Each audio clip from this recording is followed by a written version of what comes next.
Shropshire breeders and fans here today, we want to welcome you here to our Centennial Big E.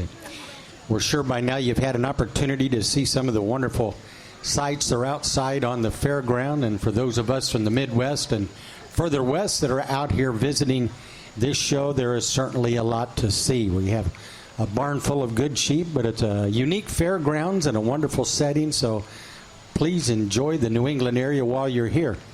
We want to welcome today and introduce you to our judge is Mr. Jeff Rapaski from Minnesota, Lonsdale, Minnesota. He's owner of Northern Star Livestock and just been raised around purebred livestock all of his life. They family run 450 head of South Down Dorset and weather type ewes in southern Minnesota. And Jeff himself has judged in numerous state fairs, national shows, and been all over the country doing it, and he's glad and excited to be back here today. So let's give Jeff Rapaski a nice New England welcome here this afternoon. As is the tradition here at the Big E, we weigh the top 3 animals when each class is placed, and so you'll see us going over to the scale platform, and we'll report that information. We'll share it with you as the classes get wrapped up.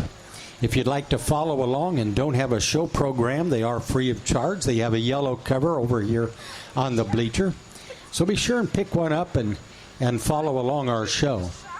Each of the exhibitors, when they come in the ring, you'll see a ring card or a hip clip that needs to be visible there. It's not only for our clerking staff to follow, but it's also for the benefit of those of you around the ringside to see where these animals are from and the pedigree, the generation, genealogy behind them. So exhibitors, if you're in the ring now, get those cards out where the folks can see them, and make sure as the day goes on, the show staff do have hip clips that you can use to, if you need to borrow here to use to let our folks know who you are. We're going to share that information with you at the end, but the clerking staff uses it throughout each class.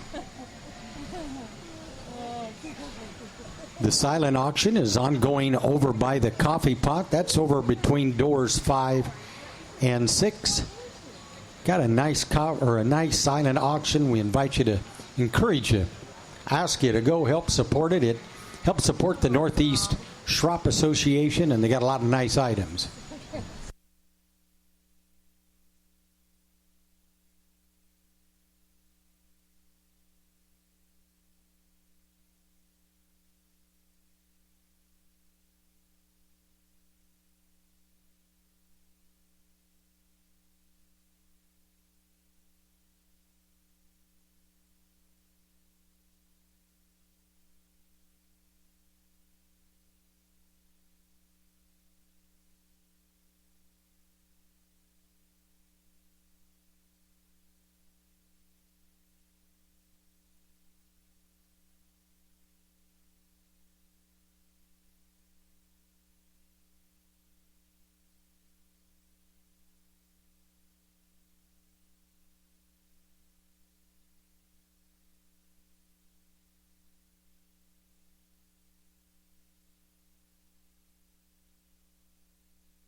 Good catch there, Artie. You know the consequences. Yeah. Folks, the inside story on that is on page 119 in the fine print of the rule book. If you let a sheep escape at the Big E, you have to buy ice cream at the exhibitors meeting Wednesday. And it happens.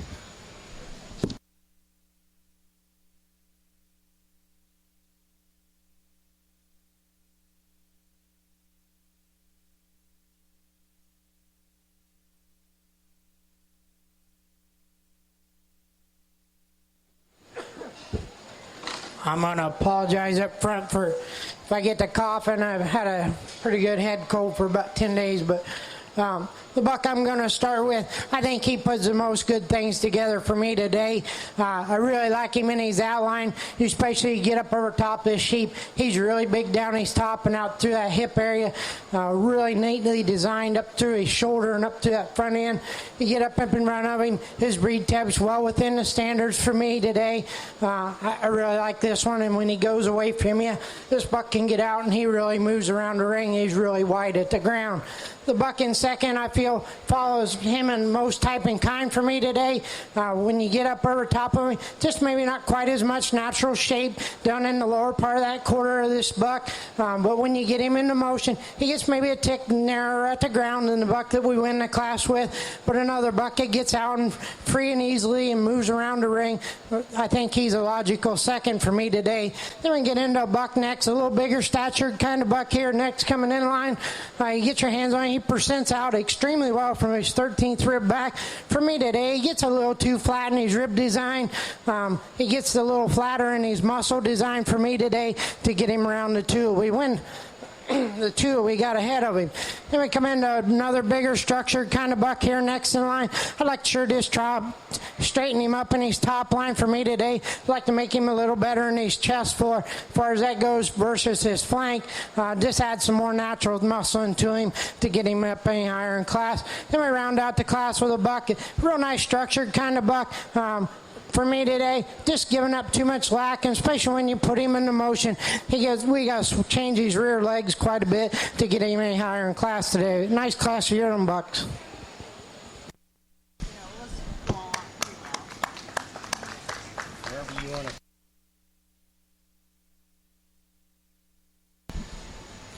Once again, we'll weigh these top three rams, and we're going to share those weights with you here momentarily.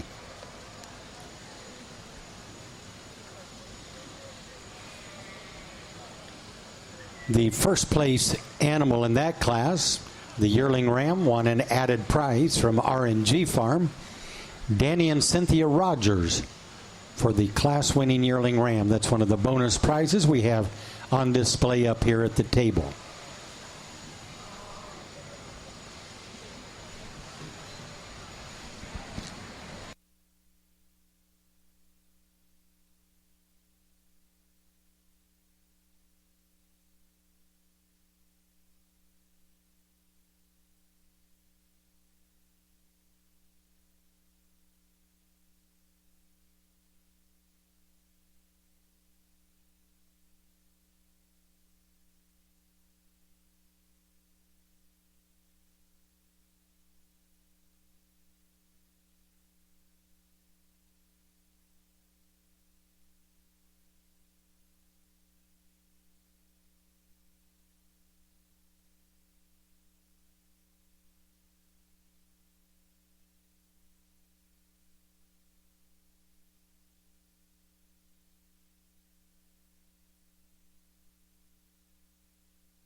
Here is the placings of your yearling ram class. Your National Show class winning Yearling Ram was won by Colby Clark of Gilmanton, New Hampshire on ring 251. That was Clark 14, 128.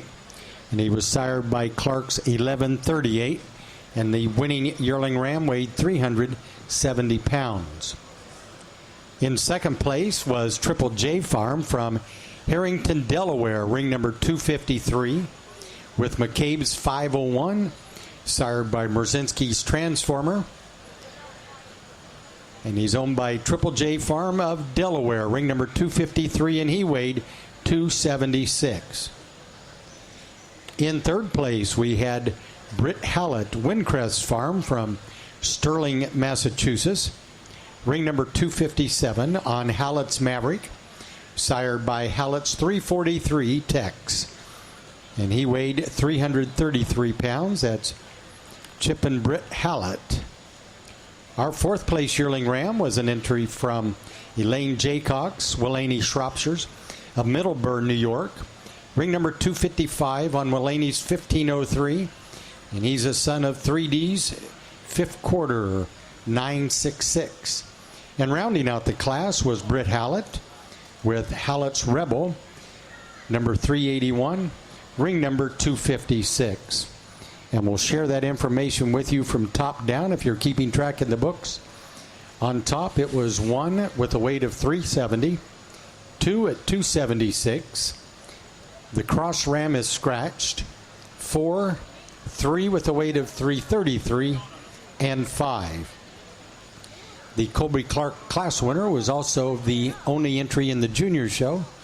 So when it comes time for the champion overall, we'll be bringing out a junior show champion lineup as well.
fall buck I'm going to start with. He's by far the heaviest muscled sheep we got in the class. That ain't the only thing that gets him up here. When you start analyzing him, break him down from the ground up, he's standing on a really big foot, a lot of bone to this sheep.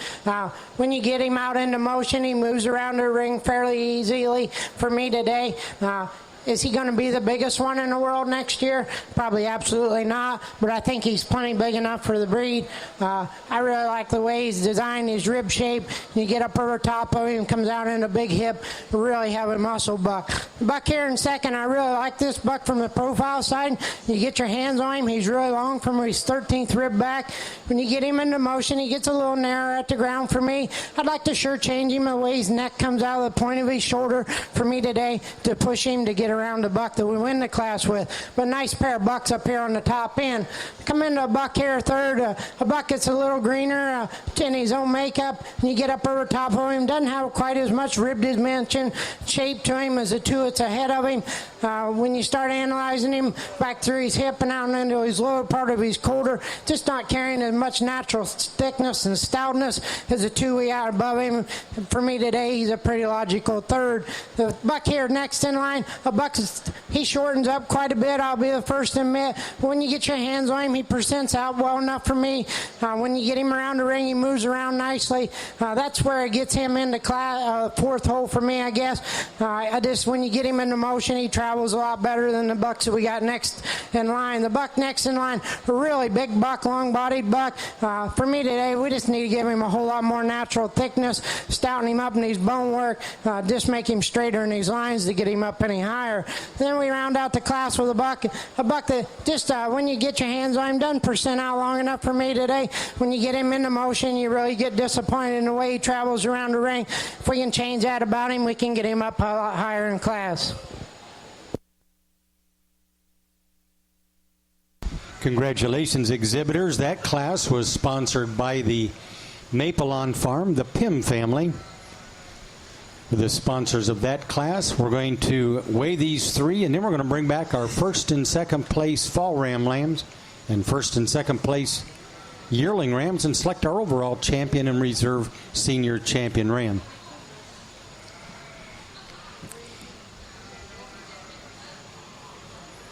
Exhibitors, we've been asked if you have sheep in the holding area to please take them down to the center aisle. We need to keep the main aisle here.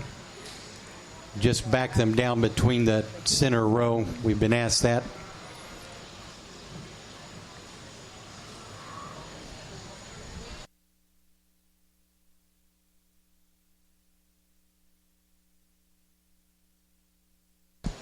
Here in our senior Ram Lamb class, first place went to Colby Clark of New Hampshire, ring number 261 on Clark's 15-145 and a son of Clark 1440. Second place honors were won by Randy and Julia Reif of Yellow Springs, Ohio, ring number 263 with Fast Eddie Reif's 1634. Our class winning ram weighed 271 and that Reif buck weighed 222. In third was Caleb Fritz of Tennessee, ring 260 with a buck weighing 208. Our fourth place ram in class was exhibited by Brendan Pym. And that's the family that sponsored that senior Ram Lamb class. Fifth place to Blake Webster. And sixth place honors went to John Cross with Merzinski 1535. The Webster lamb was BWW 1519. And reading that class down, it is 3 with a weight of 208, 1 at 271, and also first junior, 6, 2 weighing 222, 4, 5, and Blake's Webster's lamb was the second place junior lamb, and he'll come back when we pick an overall grand champion, junior show ram.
Let's give these senior Shropshire Ram exhibitors a round of applause. Nice set of bucks so far.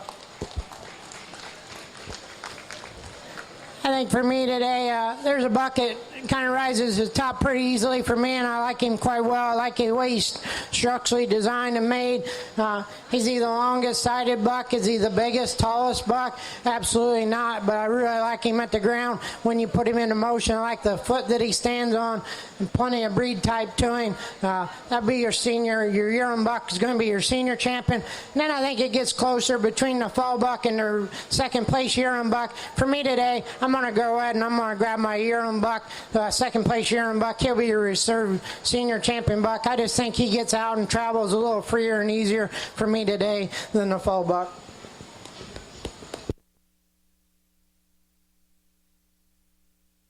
The senior champion ram went to Colby Clark, and the reserve senior champion honors went to Triple J Farm with McCabe's 501.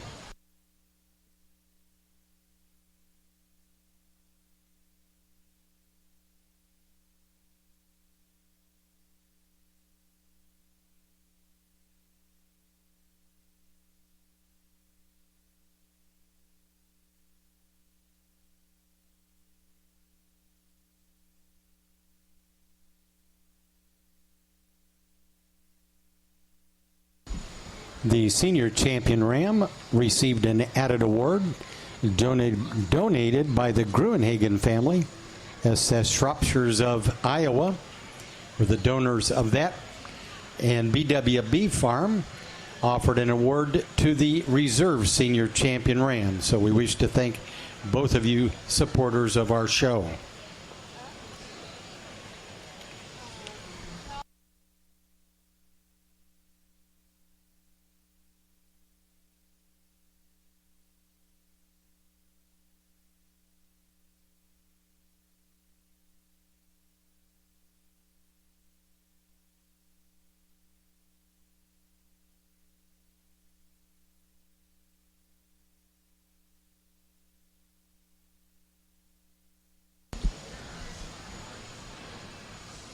As we bring our animals into the ring, we line them up by age. To the judge's right, or towards the south side of the complex, are the oldest animals in each class down to the youngest. So the opportunity is there, more so in the lamb classes, to determine the rate of gain and growth.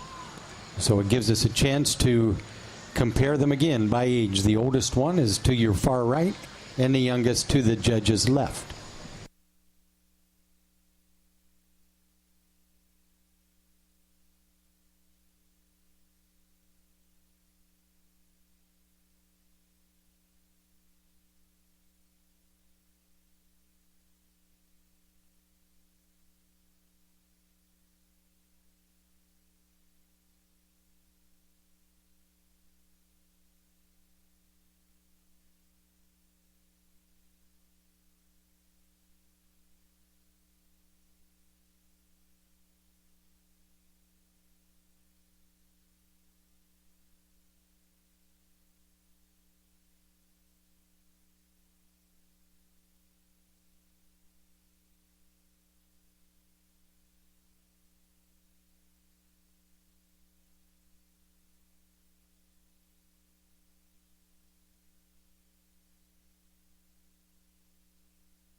I'm going to be the first to admit this wasn't an easy decision. It didn't shake out like I'd like it to.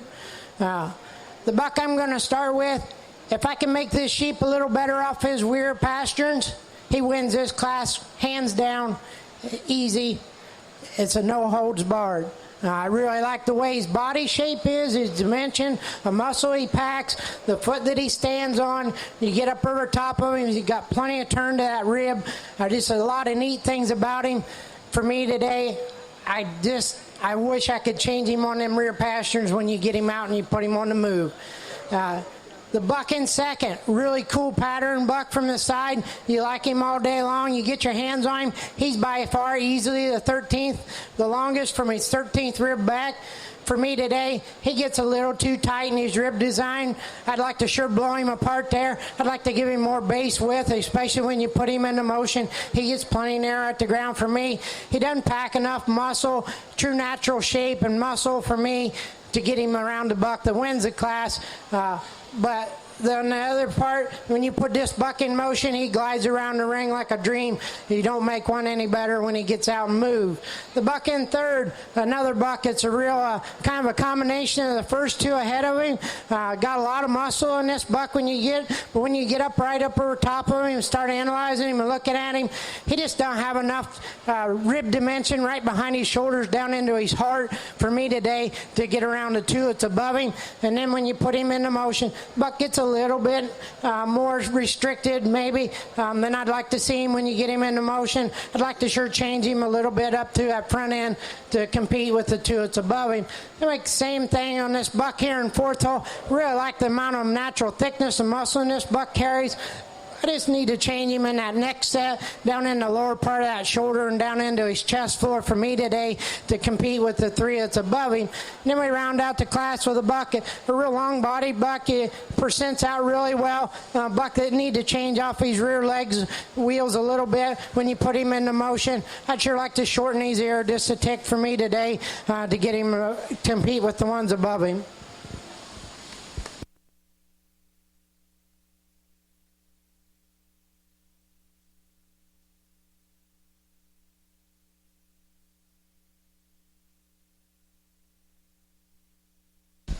This does complete our January class, and it was sponsored by the Mark Fiegel family, are adding the awards for our January Ram Lamb class. Sandy Cross Shropshires will be the sponsor of our February Ram Lamb class. We'll be calling you before too long.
Hey, while we're waiting for that ram to get back here and get him weighed, it's time to get over and get some bidding done on that silent auction. They've got a lot of nice prizes and awards over there. Be sure and stop over and sign up for that silent auction. The Shropshires have it. It's over by the coffee pot, the door in the center of the barn, to the east side of the ring. Come on over and bid often and bid high.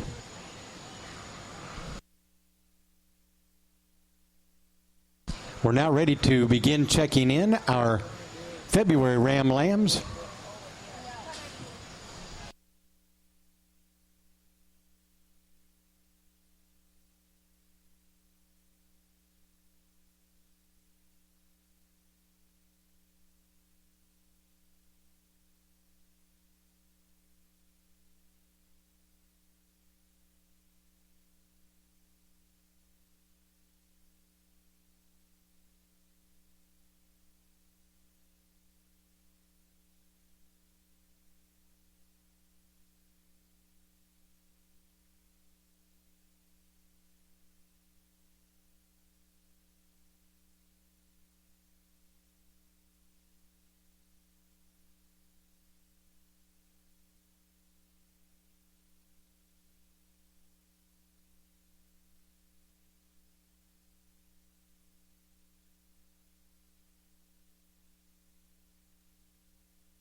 While we're lining this class up, we want to recognize some of our boards of directors that are here. We've got most of the board is in attendance here today, and we're glad to have you. First, we're going to start with our executive secretary, Becky Peterson.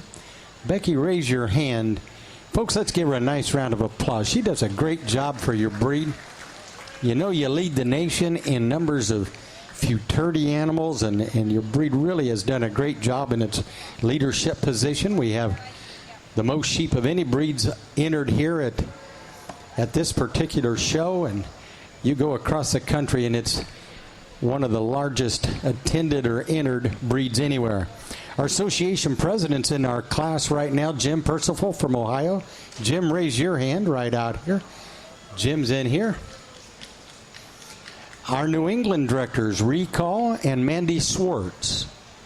Raise your hand. Mandy's been in and out, and Recall is around here as well. We're happy to have you here, too. Recall and Mandy Swartz. Our North Central director is Jim Gruenhagen, came in from Iowa. Jim's over here. Glad to have you in here. His wife, Debbie. And Indiana, Dunny Rogers. Are you around the ringside here, Danny Rogers? Over there as well? Okay. Rick Adams on the front row here from Illinois. Rick, we're glad to have you. Came in. And Mike Ellsbury is down here as well from Indiana. Mike, we're glad to have you as well. So let's give your directors a nice round of applause as well. They do a good job helping move your breed forward.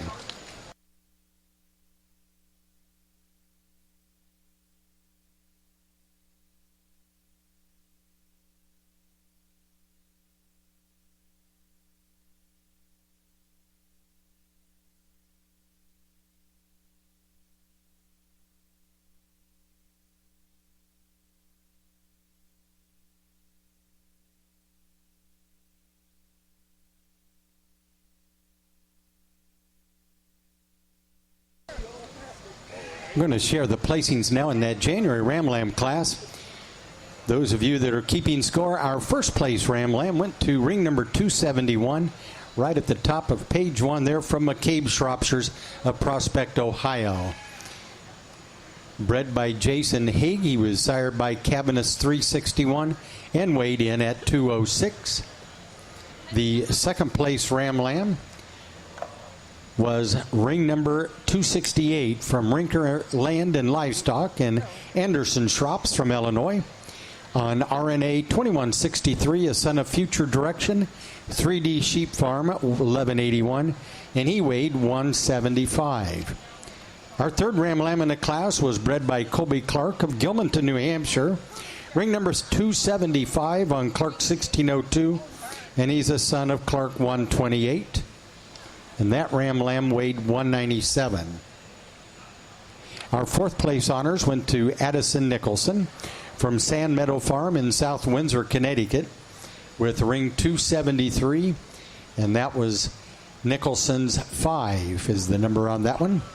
Our fifth place Ram Lamb was shown by Victoria Kovacs of Fulton, Ohio, ring number 267, sired by Indies Durham, 1553.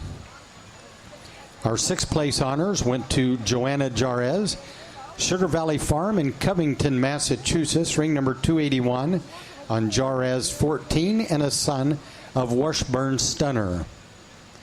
The seventh place Ram Lamb in this show from Dylan Harris of Ludlow, Massachusetts, with ring 266 was on Harris 271 and a son of Rife's Frozen. Our eighth place honors went to Caleb Fritz from Middleton, Tennessee, with Fritz 245 out of Fritz Wrangler.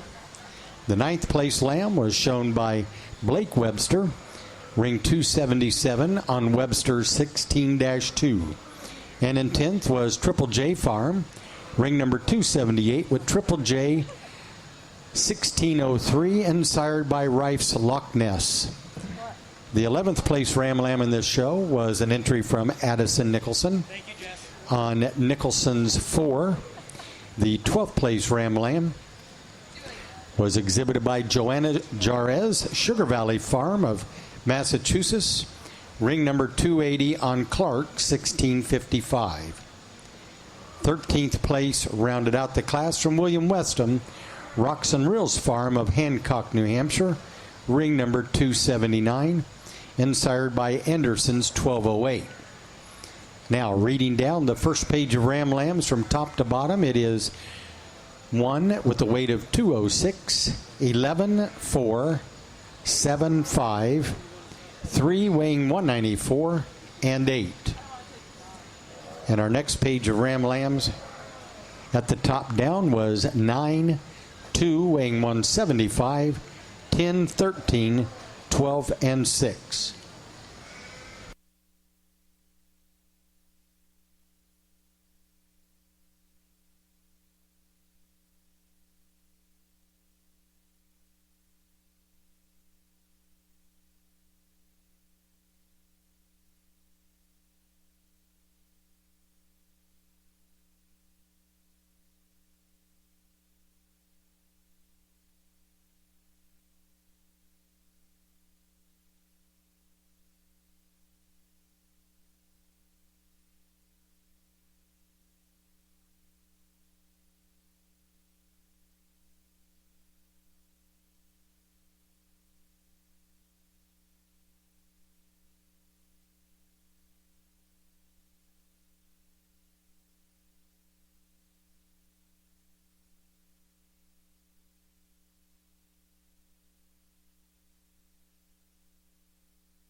buck I'm going to start this class with, he wins it exceptionally well. When we first walked him, I knew this was the buck I was going to run with to the top, and I haven't changed my mind one bit.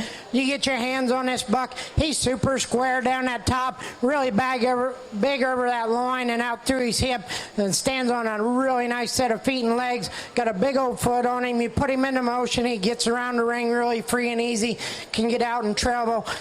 I just really like this buck quite a bit to win this class. The buck in second, maybe a notch bigger frame buck.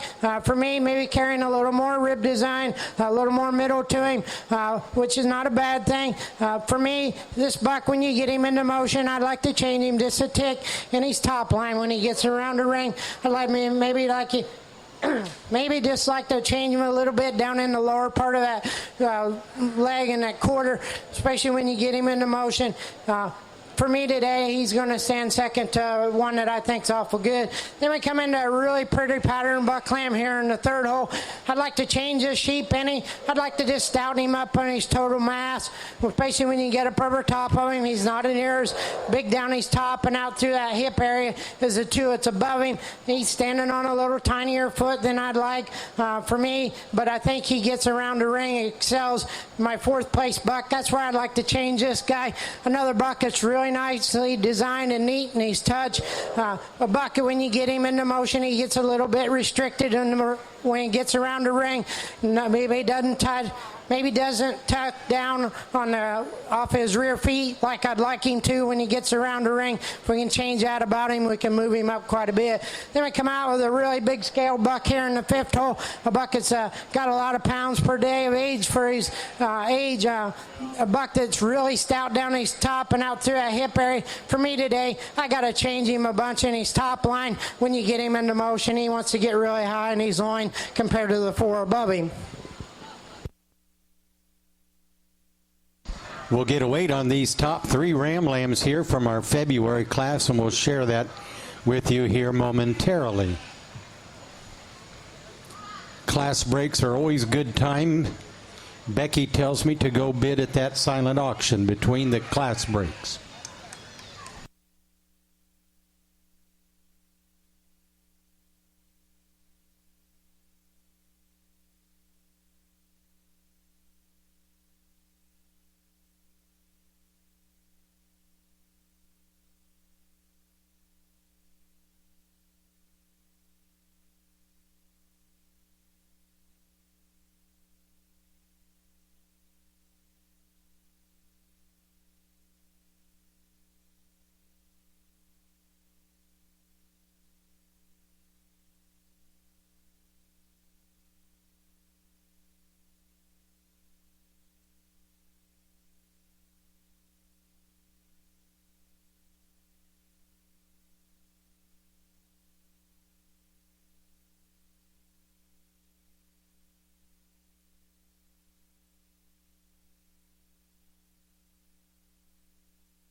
Well, we're bringing up the final 2 ram lambs here to complete our class.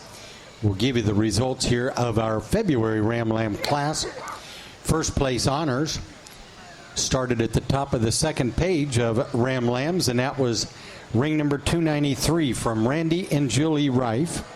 Yellow Springs, Ohio were the breeders of Ghost Pepper, Rife 16237, and the class winner weighed 173. And he was sired by Rife Snarl, 124. The second place ram lamb in the class was bred by Colby Clark of Gilmanton, New Hampshire. And that was ring 295 with Clark's 1679, and he weighed 188. In third place was McCabe Shropshires of Prospect, Ohio, with McCabe 619 Ben. He weighed in at 160. The fourth place ram was bred by Randy and Julie Rife of Ohio, ring number 284 on Rife's the Beast, Rife 239. Our fifth place ram lamb in the show was exhibited by Colby Clark, ring number 296 on Clark 1672. In sixth place we had Taylor Ruff of Mechanicsburg, Ohio, ring number 286 on Schoolhouse 1621, and a son of Majors 1708. In seventh place was Elaine Jaycox, Willaney Shropshires, ring number 292 on Willaney 1604. Eighth place honors were won by Caleb Fritz of Middleton, Tennessee, with Fritz 261 out of Fritz's Wrangler. And in ninth place we had Triple J Farm from Harrington, Delaware, with Triple J 1605 on a son of Avery's Rocky. And in 10th was Britt Hallett of Massachusetts, with ring number 288 on Hallett's Turbo. 11th place honors were won by Blake Webster, ring number 290. And in 12th place we had Britt Hallett, Windcrest Farm from Massachusetts. And starting on the first page from top down, it is 9, 6, 10, 4, 3 with a weight of 160, 11, and 7. And on the next page, the top was 1 with a weight of 173, 12, 5, 2 weighing 188, and 8. The second place open ram was the first place junior show ram from Colby Clark, and the runner-up was also from Colby Clark with their fifth place ram. And those two will come back when we show for our junior show champion. The February Ram Lamb class again was sponsored by Sandy Cross. Kramer Shropshires from Ohio, R.J. Kramer, is the presenter of our March Ram Lamb class sponsorship. The R.J. Kramer flock from Ohio is the sponsor of this class.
buck lamb I'm going to start with here in this March class. I think the bucket I really like to tie to in my own right. When you get back and start analyzing him, he's good enough in his lines off to the side of him. He's really nice up to that front end, stands on a really nice set of feet and legs, and when you get him into motion, he don't disappoint you one bit. When you get up over top of him, he maybe not quite as stout and thick as the buck we got in second, but he's plenty big enough over his loin and out through his hip for me, for his age. I think this is a nice buck to win with. The buck in second, for me today, I'd like to sure change him a little bit up through that chest floor and that lower part of his shoulder, his neck junction, to get him around the buck that we win the class with. I will be the first to grant the buck here in second. He's by far the biggest footed, the biggest bone buck we got in the class. When he gets into motion, he travels really free and easy in his own right. A really nice traveling buck, like I said. When you get up over top of him, he's got a big old top in him, really big over his loin out through his hip. But like I said, for me today, I'd sure like to change him down in the lower part of that shoulder and his neck junction to get around the buck that we win the class with.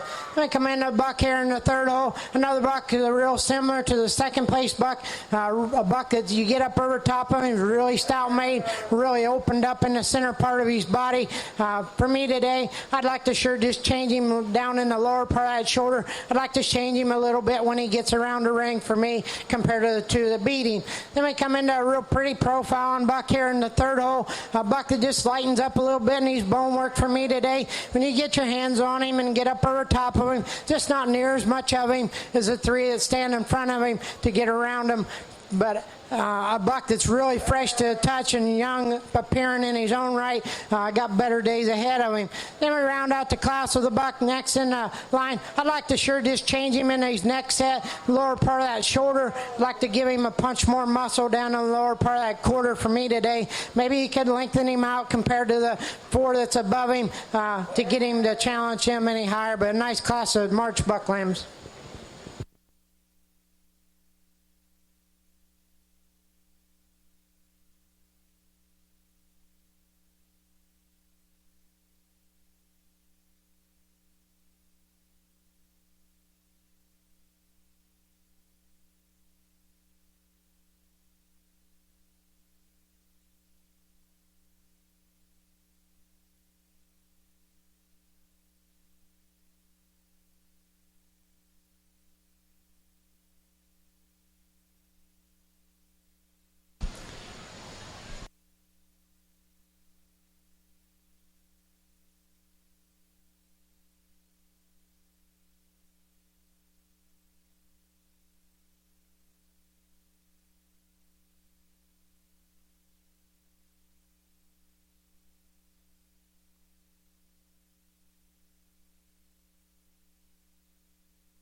While we're working our pairs of ram lambs, we're going to give you a little bit of Shropshire history here from New England.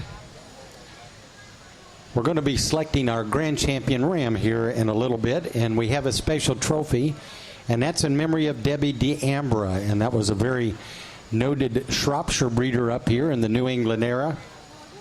And we're going to see if we can go back 10 years, if you can remember who had the champion ram here 10 years ago. And also, we'll even go back steeper when it began back in 1996.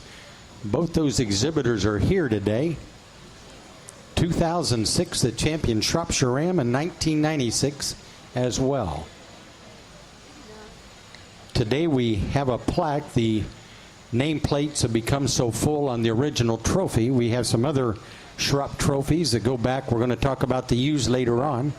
Go back to 1965, and that history is over here in the trophy case up by the office or the information area.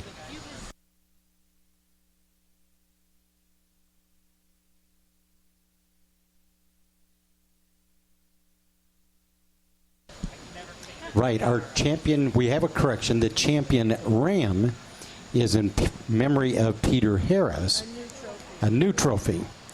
And the D'Ambra trophy is going to go to the Supreme Shropp, which will be the champion Shropp ram versus the champion Shropp ewe. The judge will choose one. And those trophies, again, are down in the trophy case. They've got their old beef cattle and swine and dairy trophies, so a lot of history down there, just not too far away. If you're not sure where it's at, there's a milk machine right beside it that sings often. Icebox. It's a refrigerator. You got to have cheese.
In our March Ram Lamb class, first place honors went to Randy and Julie Reif with ring number 304 on Reif's double shot.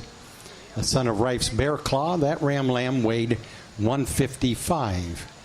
The second place ram in class was exhibited by Brady Clark, bred by Colby Clark. Ring number 310 on Clark 19. He weighed 174. And in third place was Colby Clark, ring number 305 with Clark's 1695, and he weighed 169. The fourth place Ram Lamb was shown by Randy and Julie Rife on Rife's Angry Bear 16270. And in fifth was Schoolhouse Shropshire from Ohio with High Life 1657. The sixth place Ram Lamb in the class was exhibited by Brady Clark with Colby Clark 1696. Our seventh place was shown by Blake Webster, ring number 301 on Webster 16-11. The eighth place Ram Lamb was an entry from David Averill out of High Life 1522, and in ninth place Blake Webster from Windham, Maine, ring 252. Our 10th place Ram Lamb was exhibited by David Averill of New Sharon, Maine, and 11th place honors were won by David Averill with ring 308.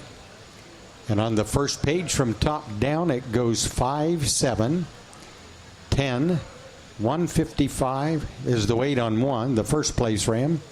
Then 4, 6, 3, weighing 169. And our next page, it was 8, 11, 2, weighing 174 and 9. The second place Ram Lamb was first in the junior class, and the Colby Clark third place open ram was second in the junior classes.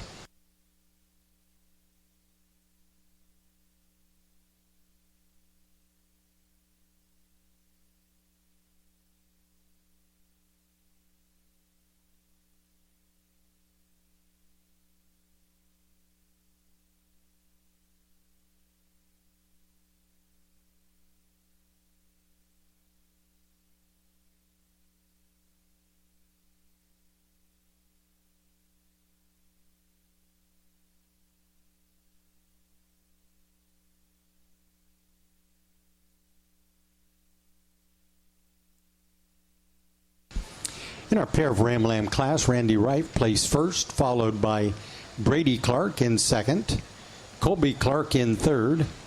Fourth place honors went to McCabe Shrops of Ohio, and in fifth was Addison Nicholson. Our sixth place pair went to Triple J Farm, seventh to Caleb Fritz, and eighth place honors to Britt Hallett. Ninth place was a pair from Blake Webster, and in 10th, Joanna Jarez. The 11th place pair was shown by David Averill, and it will read on that first page 11, 3, 2, 7, 8, 10, and 6. And when you go to your next page, it is 4, 5, 1, and 9.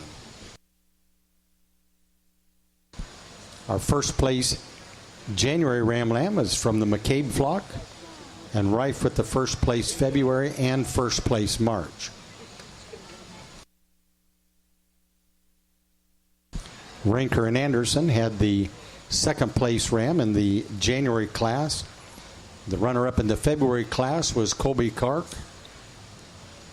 And our second place honors in the March class was Brady Clark.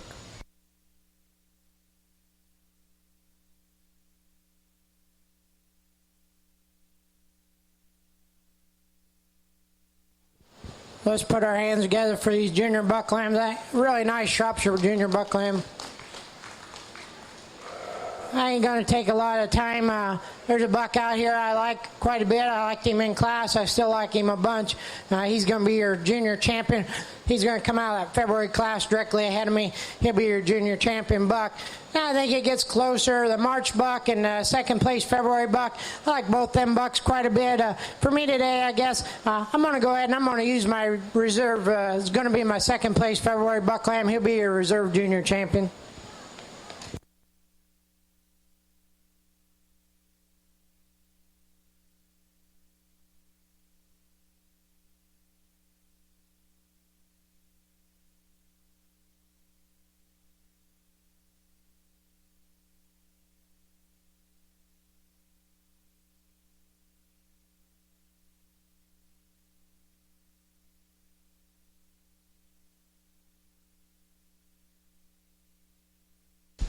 Our junior champion ram went to Randy and Julie Rife. of Ohio, Yellow Springs, Ohio, on Ghost Pepper. And Colby Clark had the reserve junior champion ram.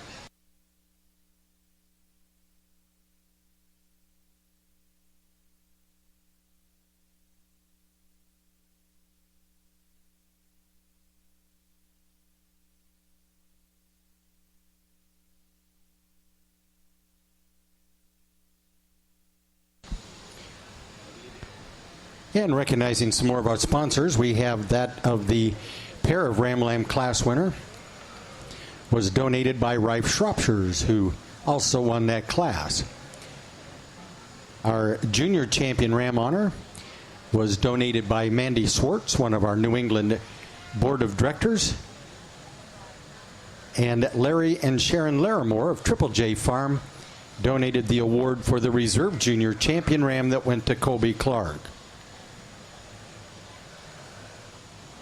In addition to winning the Peter Harris Memorial Trophy for our champion ram, Rinker and Anderson Schrops from Illinois also have an added award to the Grand Champion Ram. And then it will come back out at the end of the show to compete with the Grand Champion Shropshire U for the D'Ambra Trophy.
Sorry. Let's give these Shropshire Buck exhibitors a nice round of applause.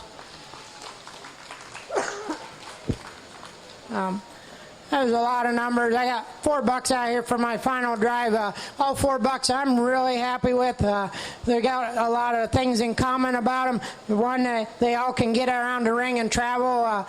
2, they're all standing on a really nice set of feet and legs and got some bone work to them. 3, they got plenty of muscle for the Shropshire breed, for what I feel.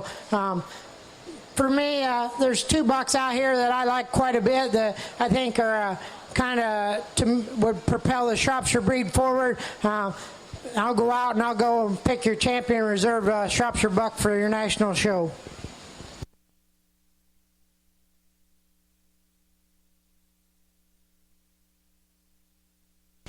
Our champion ram goes to Colby Clark, and our reserve grand champion goes to the junior champion shown by the Rife Fleming. We just need the first place one. Since the ram that was grand champion in the open show was also entered in the junior show.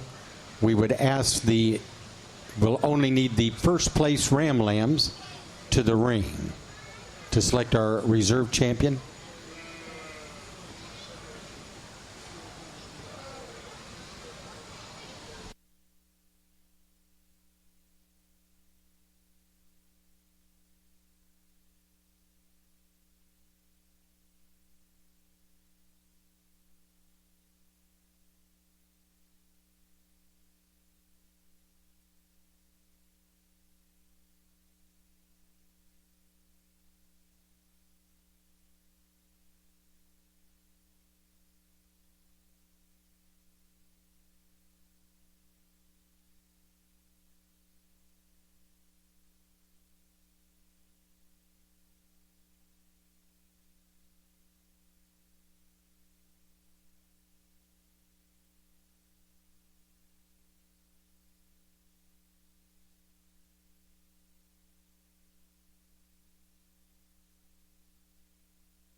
Here are the exhibitors competing for the junior show champion ram. We have the yearling from Colby Clark. We have the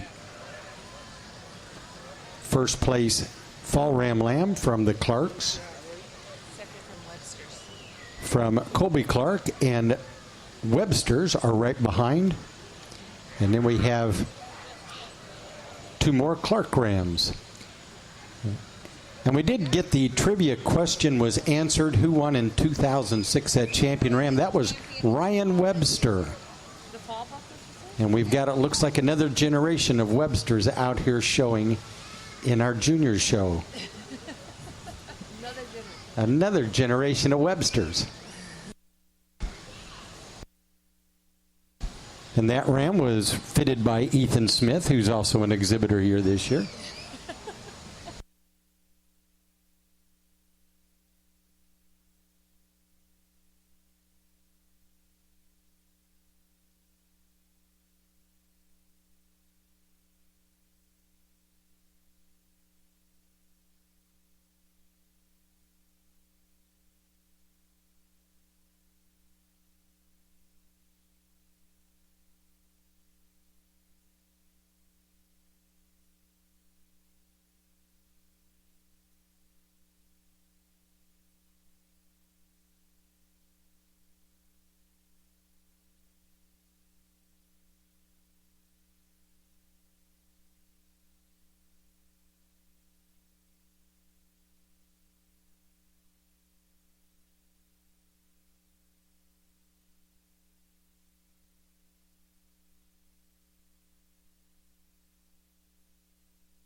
Congratulations to the Rife family from Ohio with the best-headed Shropshire Ram.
Our yearling U classes were divided as equally as we could by age. And in this class of yearling U's, they will run from September 14th, will be the age of the U to the judge's far right. And the youngest one in this class was born January 25th of a year ago. We are celebrating the anniversary or the national show here for the Shropshire breed. We've been back here a few other times and really proud to have our National Shropshire Show in conjunction with the Centennial Eastern States Exposition. So a lot of history amongst both.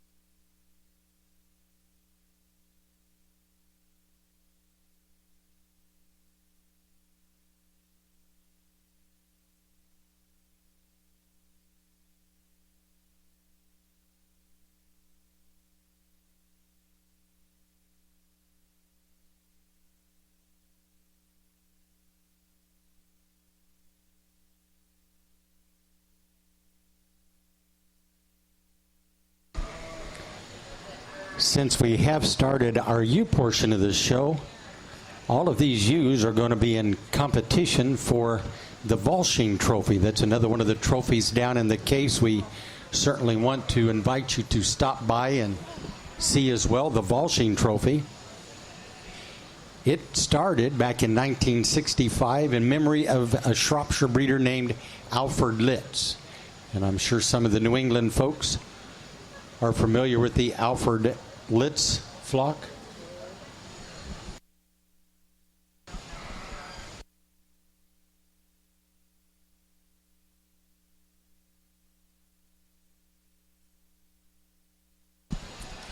Well, we're going to ask one trivia question about the Volshing Trophy and see if anybody might have been around in 1986. We have some folks around here that won that trophy in 1986. That year they also had the champion ram. We'll see if anybody remembers who had the grand champion ewe at the 1986 Eastern Stud Ram. Nope, it was not C. Donald Call, but he was an exhibitor. Becky Peterson's got an answer. Wow. Both the ram and ewe were won by Donna Woolham. Donna is down here, our director. Let's give her a nice round of applause. She's here. And her sister Deb, if you didn't know, are sisters. And their dad was Don Grant, and we gave the Southdown Trophy for the family that won it yesterday. But he was involved with the University of Connecticut, you might say, and the University of Connecticut's name's on that trophy more than any of the other exhibitors. And it's a perpetual trophy. We're going to give it out. The exhibitor will keep this plaque, but their name will go on it. And the original trophy is down in the trophy case down here towards the restroom, the office area. So our Director of Ag, Donna Woolham, winner of the champion ram and ewe back in 1986.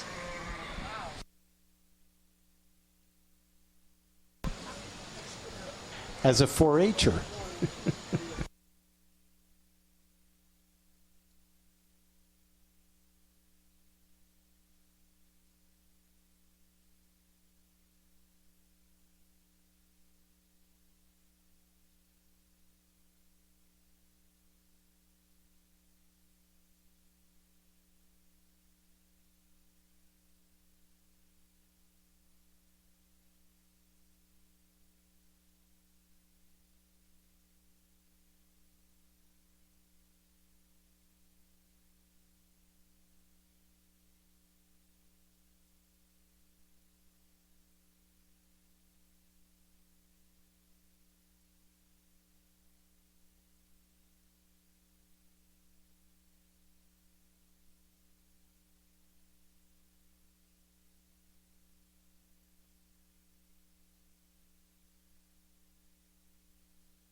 Again, here in our class of yearling ewes, the oldest to the judge's far right is born September 14th.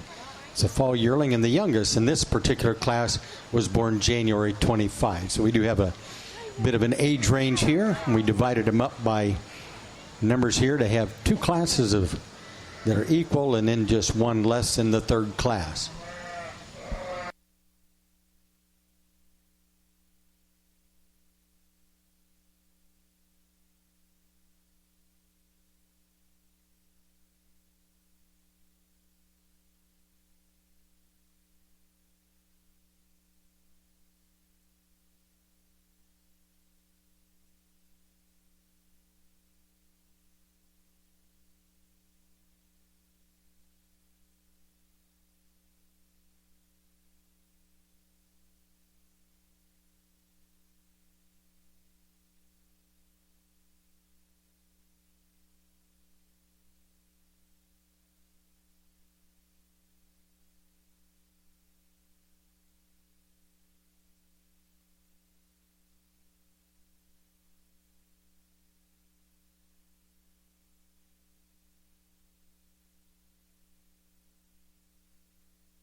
I'm going to be the first to admit this class don't fall together as easy as I would like it, or maybe it doesn't appear to from the side. The Yearling ewe I'm going to start with, really pretty in her lines, just super straight down her top.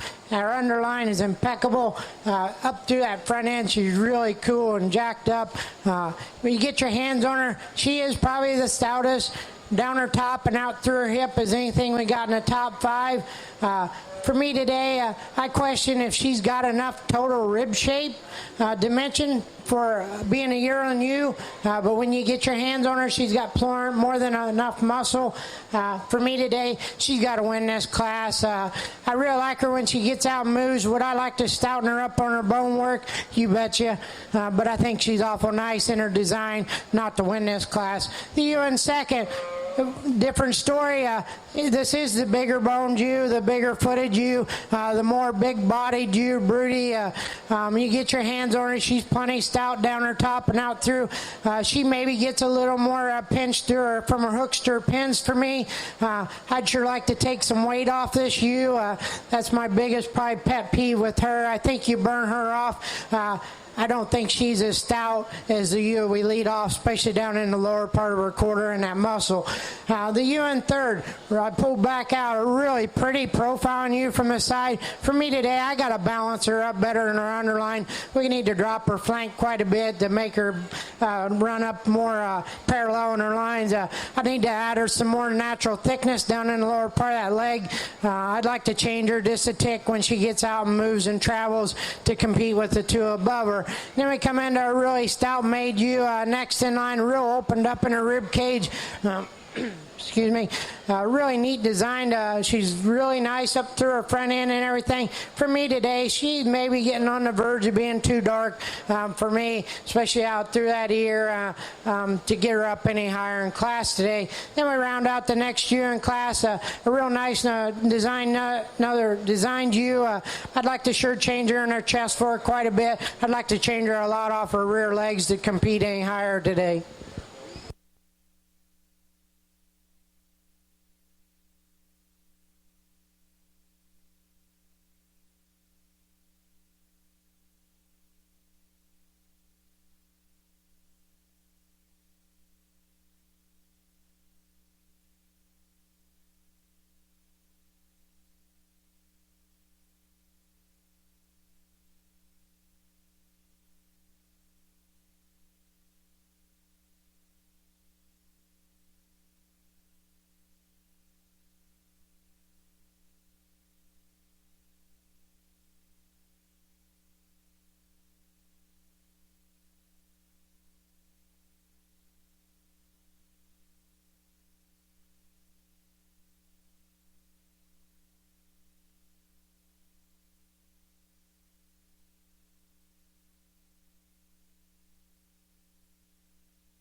Shrop breeders, don't forget this would be a good time to slip over there while these ewes are just coming in and put a few bids in on that silent auction. The proceeds will help the New England, the Northeast Shrop Association, fund the many things they do and help promote your breed. So step over, please, and put a few good bids in on that silent auction area. The bidding will be going on all afternoon here while this show is ongoing.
All right, our class is complete.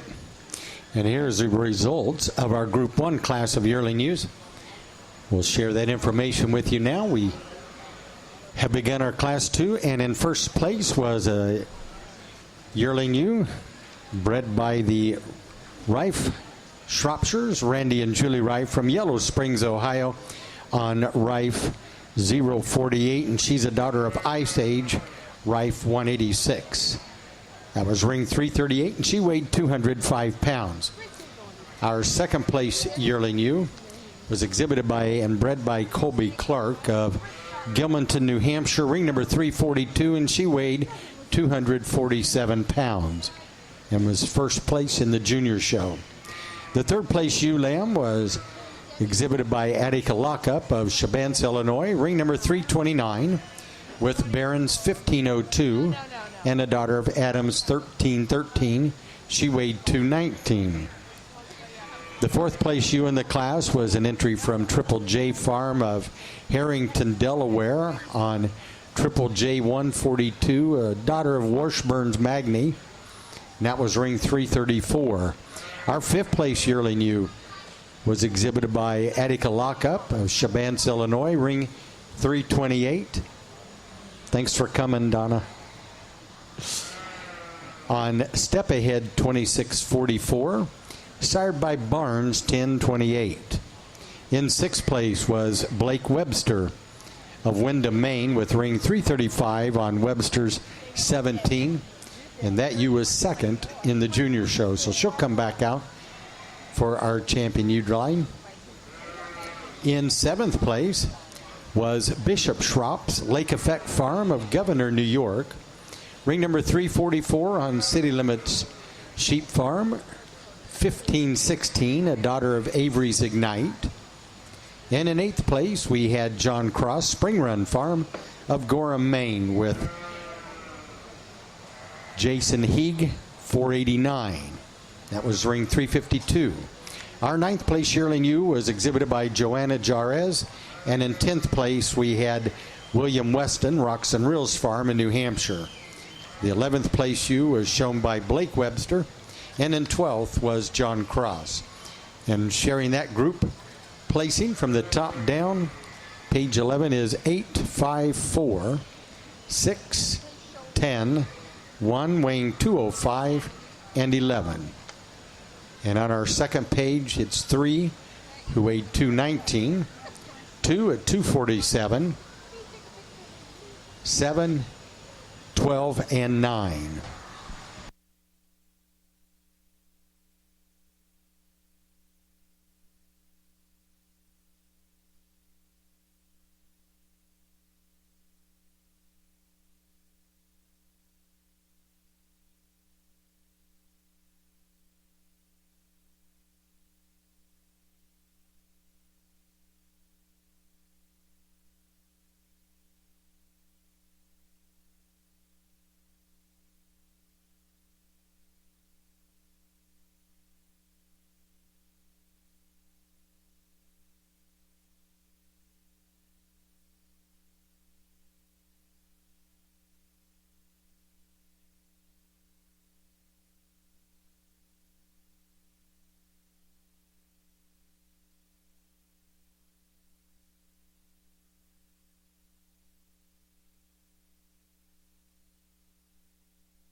Well, this is a deep, I'd say at least the top pair, this is challenging, really deep. There's a lot of give and take. Had to make my mind up which way I wanted to go. If anybody wants to feel differently or change it, I'd be more than welcome to listen to them. The ewe I'm going to start with, would I change her about her breed type? You bet. Is she by far the stoutest made one? On her bone structure, up through that hip and down her top and out through that lower part of her leg? Yes, sir. She's also the most neatly designed up through her chest floor, up through her front end. I love that about her. When you get her into motion, she tracks probably a little wider at the ground than the ewe we got in second. The ewe in second, I really like her from her profile up through her front end. I like the breed type. I like her ear about her. Excuse me, when you get up over top of her, there's just not as much of her compared to the ewe we start with. She's not as stout out through her hip loin juncture and out through her hip. Not carrying quite as much natural thickness as the ewe we went with.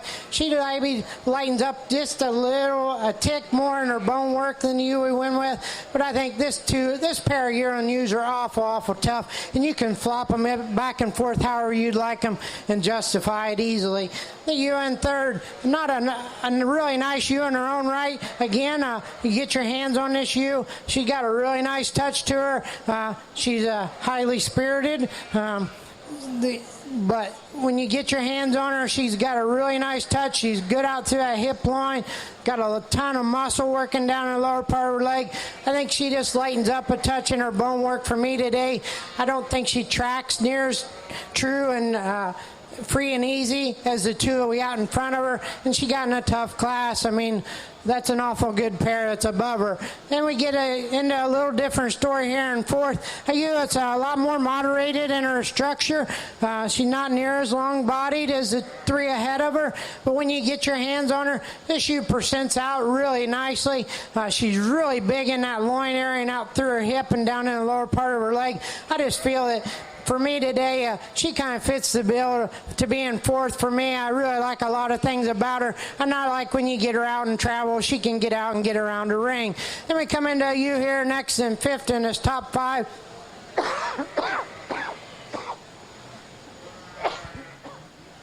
It's a lot bigger structured kind of female. A ewe that gets a little coarser down in the lower part of that shoulder and down into her chest floor. When you get back up over top of her and start analyzing her, not near as thick as the four we got above her. Not carrying near as much natural thickness. And when you get her into motion, she doesn't handle her rear legs near as good as the four above her.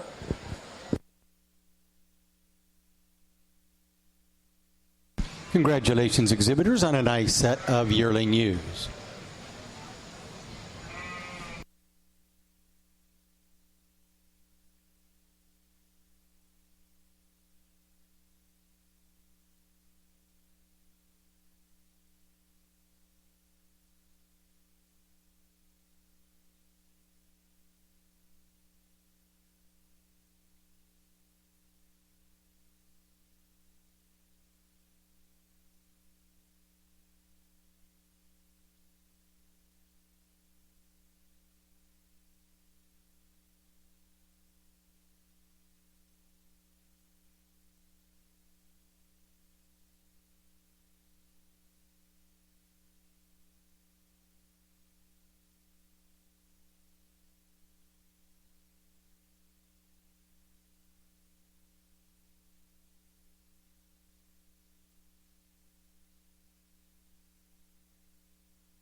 We're going to catch you up on our sponsorships here on the first class of yearling ewes that was already judged. Aylesbury Shropshires were the donors of the added award here for our Group 1 class of yearling ewe. We thank the Aylesbury family for their generosity. And Reber Shropshires from Iowa were the donors of our Group 2 class of yearling ewes we just finished. And this class that's coming in, Valley Ridge Shropshires, Alicia Wager is presenting an award for this class as well. An added class here from Valley Ridge Shropshires.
Here's the placings on that second class of yearling ewes, again, whose award was sponsored by Reber Shropshires of Iowa. The class winner went to Brady Clark of Gilmanton, New Hampshire on Brady Clark 358, or ring 358. That was tag 1531, and your winner weighed 226. And she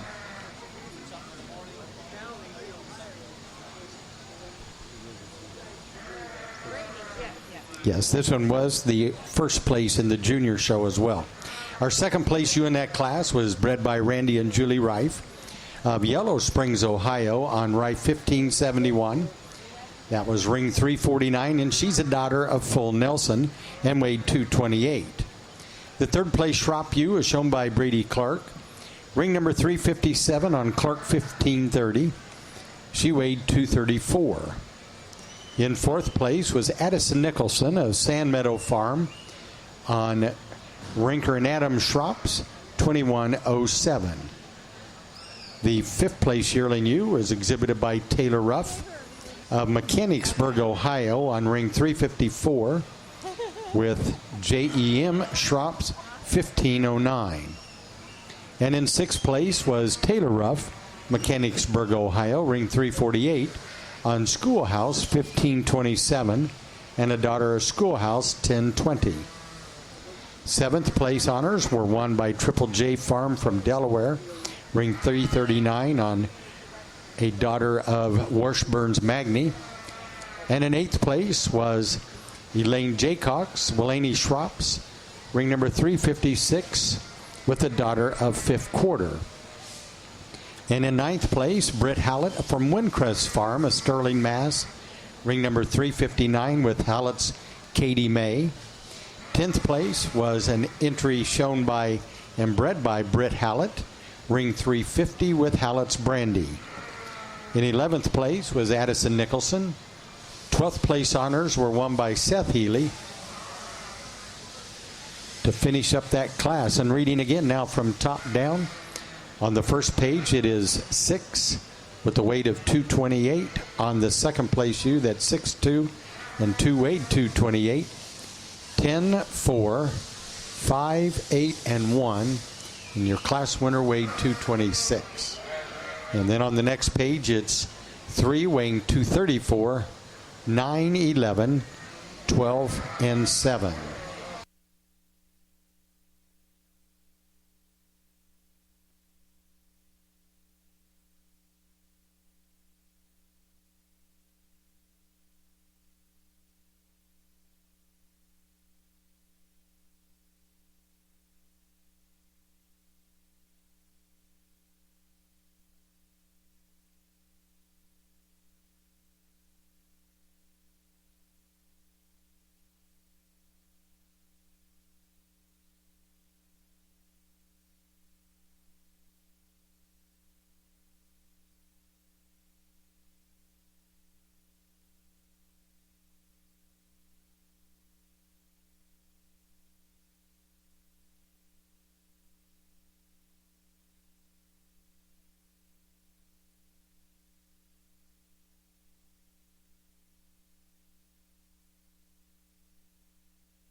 Yearling ewe I'm going to start with.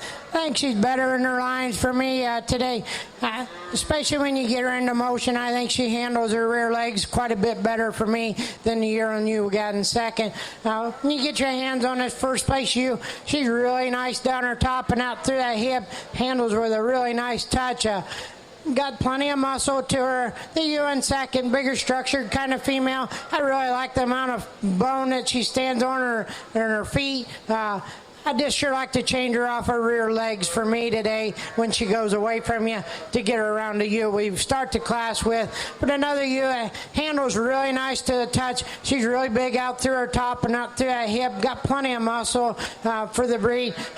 Like I said, I just like to change her off them rear legs for me today to get her around the one we start with. The same, the ewe here in third, really nice touch to this ewe. Got plenty of muscle to her. Ewe that's maybe gets a little frailer in her bone work for me compared to the two at above her. A ewe that when you put her into motion, she doesn't handle her rear legs quite as well as she needs to either. With that combined with the lack of bone that she's got, I think she needs to stand third for me today. Ewe here in fourth, the bigger structured kind of ewe. A ewe that just gets a little bit weaker on her pastures for me today when she goes in motion. I'd like to sure change that about her. I'd like to maybe make her a little better out through her hip and down in the lower part of her leg in that quarter to get her to compete with the ones above her. Then we round out with another ewe, a bigger scaled kind of ewe, a ewe that gets frailer in her bone work for me today, a ewe that maybe just not as nice and tidy where her neck comes out of the top of her shoulder like it needs to, just gets a little lighter in her muscle compared to the ones above her. Congratulations, exhibitors. We'll weigh these first three, and those of you that have an entry in the pair class, let's go on and line them up. We'll get our pairs lined up here for this show before we start into our ewe-lamb classes. This class, again, was sponsored by Valley Ridge Shropshire's Alicia Wager, the sponsor in this class. The third class, the class we're lining up now, our pair of yearling ewes, is being sponsored by Roca Joe Farm, Bob and Karen Johnson of Missouri, one of your former board of directors.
In our Class 3 yearly news, the first place honors went to Caleb Fritz of Middleton, Tennessee on Fritz 228, a daughter of Fritz's Wrangler. That was ring number 343 in the U weighed 192. The second place ewe in the class was exhibited by Colby Clark of New Hampshire. Ring number 376 on Clark 1594. She weighed 241. And in third place was Caleb Fritz, ring 367 on another Wrangler daughter. This ewe weighed 191. The fourth place honors went to Colby Alejandro, Brymat Farm of Rindge, New Hampshire, ring 373. Britt Howlett placed fifth from Windcrest Farm in Massachusetts. And sixth place honors went to David Averill of Maine. Colby Alejandro was in seventh with ring number 372. And our eighth place ewe is exhibited by David Averill. Ninth place was an entry from Blake Webster. And in 10th place was William Weston. And reading that class from the top down, it is 3 with the weight of 191, 1 with the weight of 192, 8, 10, 6. The next ewe is scratched, and 7. On your next page is 4, 9, 5, and 2 with a weight of 241.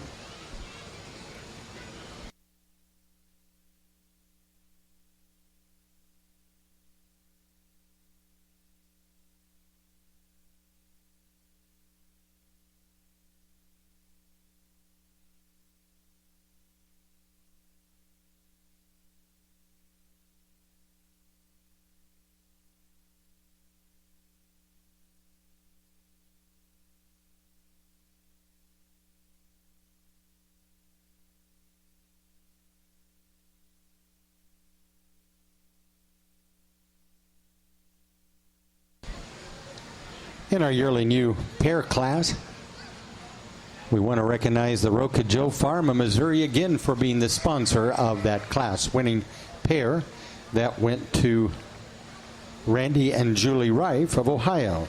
In second was Colby Clark, followed in third by Brady Clark. Our fourth place pair of yearling ewes were entries from Caleb Fritz.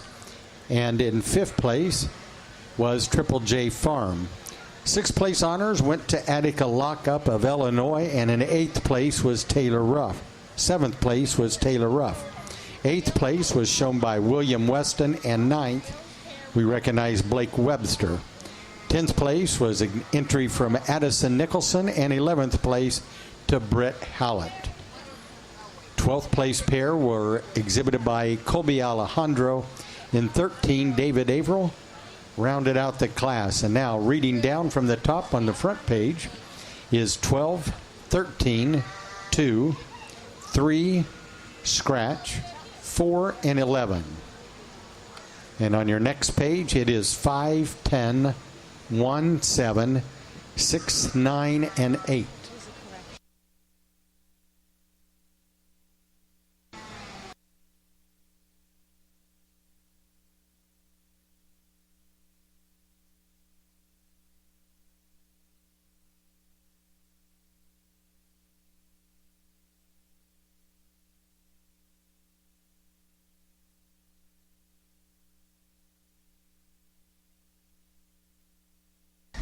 We have an update on those results.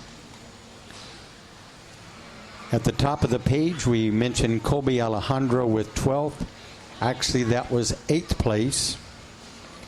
And on your second page of the pair of yearling ewes, William Weston was not 8th, he was 12. We got those wrong first, but we caught it.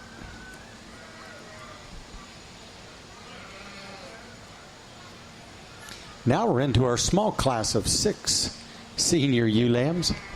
And this class is being sponsored by Caleb Fritz Farm from Tennessee. One of our exhibitors here sponsoring this senior ewe lamb class. And don't forget, we've got that silent auction ongoing, so slip over there and don't forget to put some nice bids in. That's all helping our activities here in the New England area.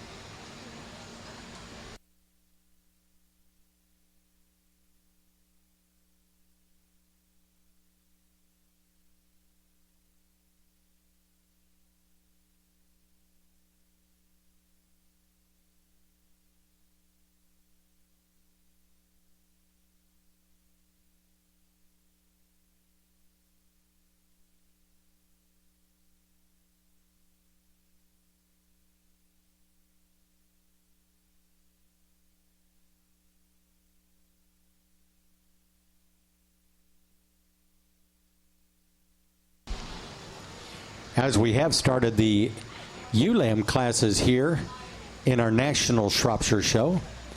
We want to recognize so many of these that are in the Shropshire Futurity program.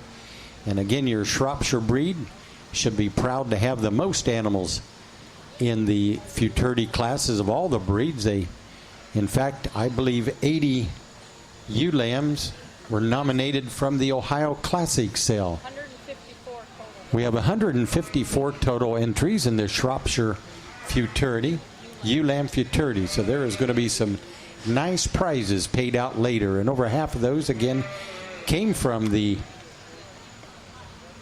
Ohio Shropshire Classic, which next year, it's always the second Friday and Saturday of May. All the breeds now have Futurities, and yours was one of the pioneer breeds to help promote the Futurity program that all the breeds are active with now. Talk to these breeders. If you'd like to buy some Shrops, most of these folks out here are going to have some nice rams or ewes for sale. Help you start your own flock or add to a program you may already have. So at the New York sale, the 14th and 15th of October, there are some Shropshires from some of our exhibitors. So we have catalogs over by the bleachers for that sale in New York upcoming as well.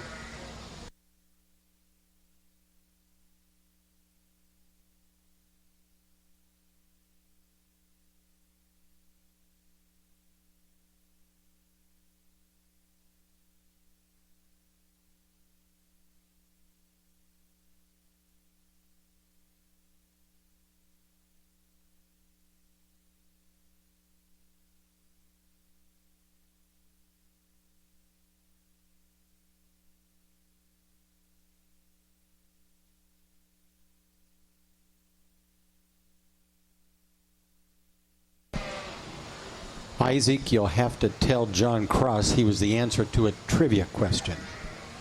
He had the champion ram here in 1996. Won the Debbie D'Ambra Trophy. You knew that. I know you did. And the family right behind you had the champion ewe that. And we got more Websters coming on.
fall ewe lamb I'm going to start with. I think she balances up the most for me. When you get off the side of her and start analyzing her, she's really nice in her line, especially in that bottom third. I really like her up through that chest floor, and when her neck comes right out where it needs to, you get up over top of her. She is by far the hardest handling of anything we got in the class. Got a big old top working in her, really long from her 13th rib back and big flat loin in her, out through her hip and down in the lower part of her leg. When you get her into motion, she tracks around the ring free and easy enough for me today. I think she's just a logical place to start with. The ewe in second, a little longer, skeleton kind of female from flank to flank. Ewe lamb, when I start analyzing her and getting off the side of her and you put her into motion, I'd sure like to just change her a little in her chest floor when she goes away from you. She gets a little deep there. Another ewe lamb, when you get your hands on her, she's softer to the touch, carrying a little more extra condition than I would really prefer for this day and age. When you get behind her, I'd like to sure change her a little bit in her hock. The ewe lamb in third, another real pretty profiling kind of ewe lamb. For me today, we just need to drop her quite a bit in her flank, make her better in her line, especially her underline, to get her around the two that's above her. Ewe lamb percents out plenty well enough. When you get her into motion, she gets a little bit restricted, maybe not as wide at the ground as the two we got in front of her. Then we get into a big ewe lamb here in the third hole. Ewe lamb maybe just shortens up a little from flank to flank, but a ewe lamb, when you get your hands on her, she's plenty good enough down her top line, out through her loin, out through that hip area. For me today, I just like to said. Like I said, I like to stretch her out from flank to flank, maybe stouten her up in her bone work just a tick to get her around the ones above her. Then we round out the top five with a ewe lamb. I'd sure like to just change this ewe lamb in her shoulder design, especially down low. I'd like to stouten her up in her bone work a little bit, give her a touch more added muscle to get her to compete with the ones above her.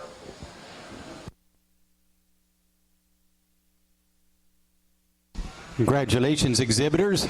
After we weigh those three, we're going to bring back our class winners and runner-ups from each of the Yearling U groups and pick a senior champion, reserve senior champion U.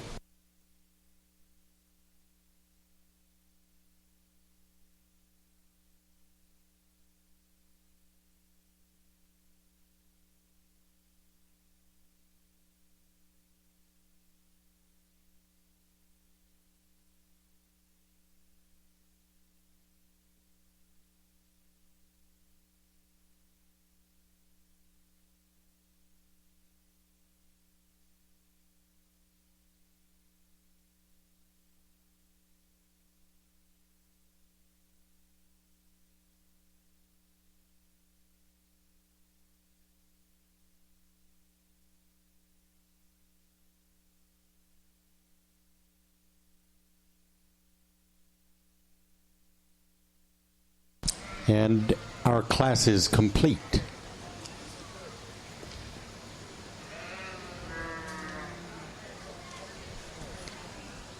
Our first place yearling ewe in Group 1 was exhibited by Randy and Julie Reif. The second place ewe in that class came from the Colby Clark flock.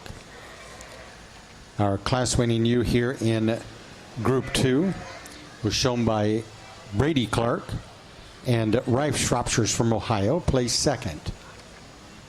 Our Group 3 class winner was a yearling ewe from Caleb Fritz of Tennessee, and the runner-up was exhibited by Colby Clark. And our fall ewe lamb class winner we just selected was won by Colby Clark and Schoolhouse Shropshires from Ohio. Xenia, Ohio, ring 403, had the second place fall ewe lamb.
We'll finish the results on that. Senior ULAM class first from Colby Clark. She weighed 200 pounds on Clark 15,152.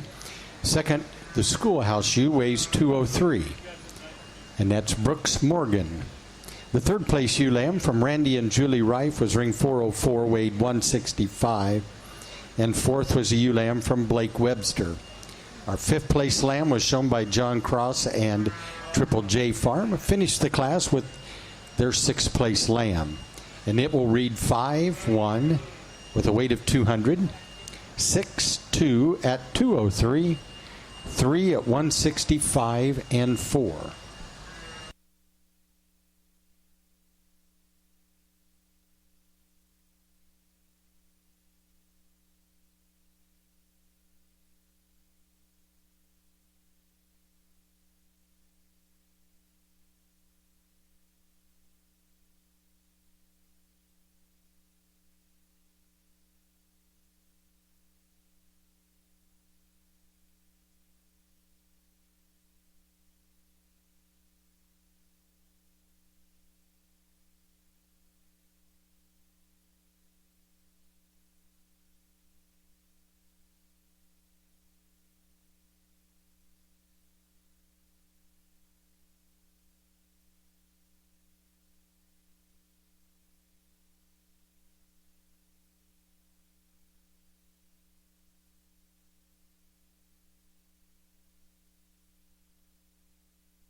Let's give all these exhibitors a nice round of applause for the senior U-Drive.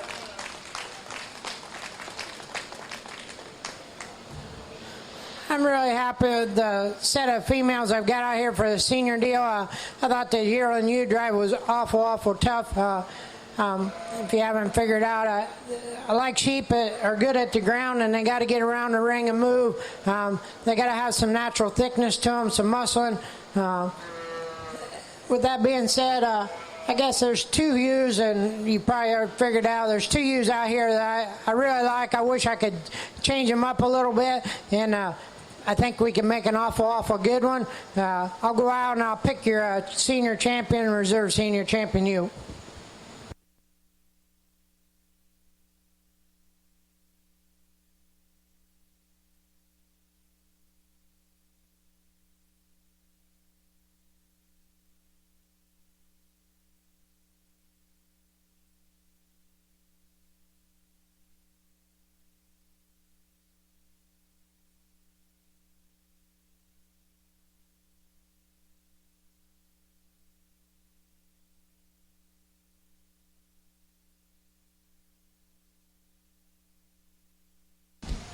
Our senior champion ewe goes to Brady Clark, and Rife Shropshire's from Ohio with the reserve senior champion honors.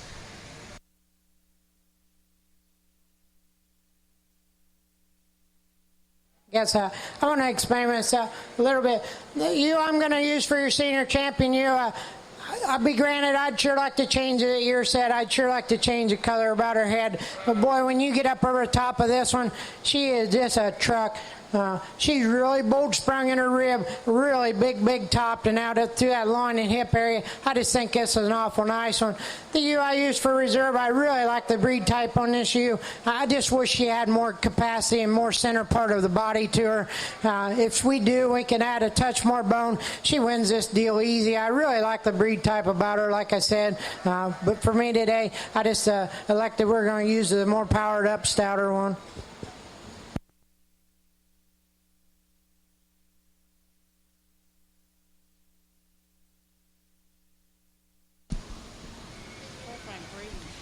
Our senior champion ewe honors were sponsored by Southern Tier Shropshire's Denise Hardesky on that champion ewe, and Josh Sargent, and a good young Ohio breeder, offered the award for the reserve senior champion ewe.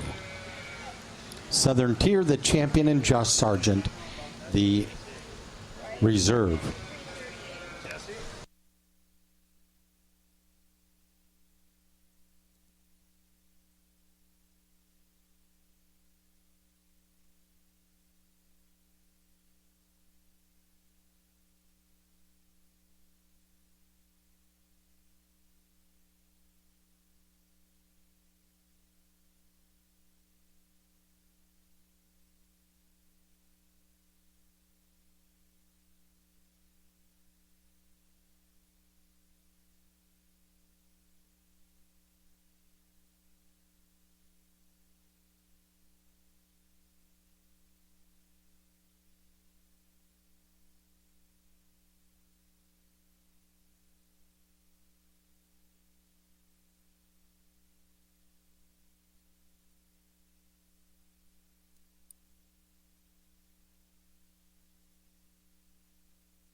Elam, I'm going to start right there in the January class. Elam is really good on her feet and legs and really sound when you get her into motion. She excels the class as far as I'm concerned in that aspect. She's really nice up through that front end. She comes into a real big rib cage. When you get up over top of her, she percents out plenty good enough for me today and got plenty enough muscle working down the lower part of the quarter. Elam in second, maybe just a little neater package from the side view, especially in her lines. When you get up over top of her, she's got enough rib cage. I really like that about her. She's got she's a little firmer to the touch, probably in our class winner. Maybe not quite as fat. I like that about her. I'd like to change this Elam is when we put her into motion. She gets plenty narrow at the ground for me to get around the ewe we win the class with. Then we come out with the Elam here in the third hole. Elam is really nice. When you get your hands on her, she percents extremely well from her 13th rib back. For me today, I'd like to sure change her rib or change her shoulder design, especially down in that lower part of it. I think she gets plenty forward on her that shoulder for me to get her around the two that's in front of her. Then we round out the come back here in the fourth place of Elam. Elam is really neatly designed. I really like how shallow she is in that chest floor and up through her front end. You get your hands on her, she don't disappoint you at all. She's plenty big down her top and out through that loin and out through her hip. For me today, she just maybe shortens up a tick to get around the ones that are above her, but a really nice Elam in her own right. Then we round out the class with a Elam. It's a bigger scaled kind of Elam here. Elam, I'd like to sure change her a little bit in her shoulder. I'd sure like to change her in her pasterns off them rear pasterns when you get her into motion to get her around the ones above her.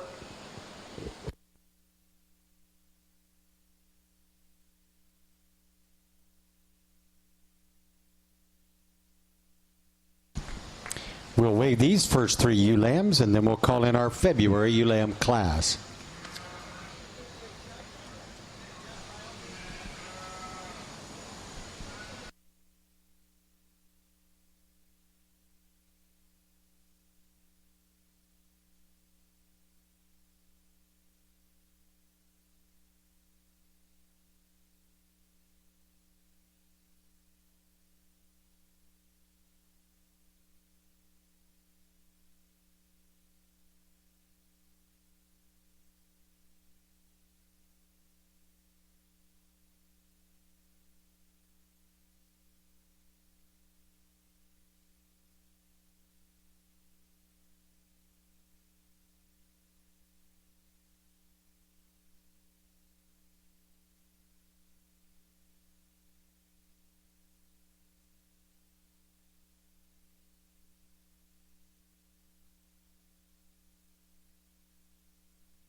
Mark McCabe, Shropshire's from Ohio.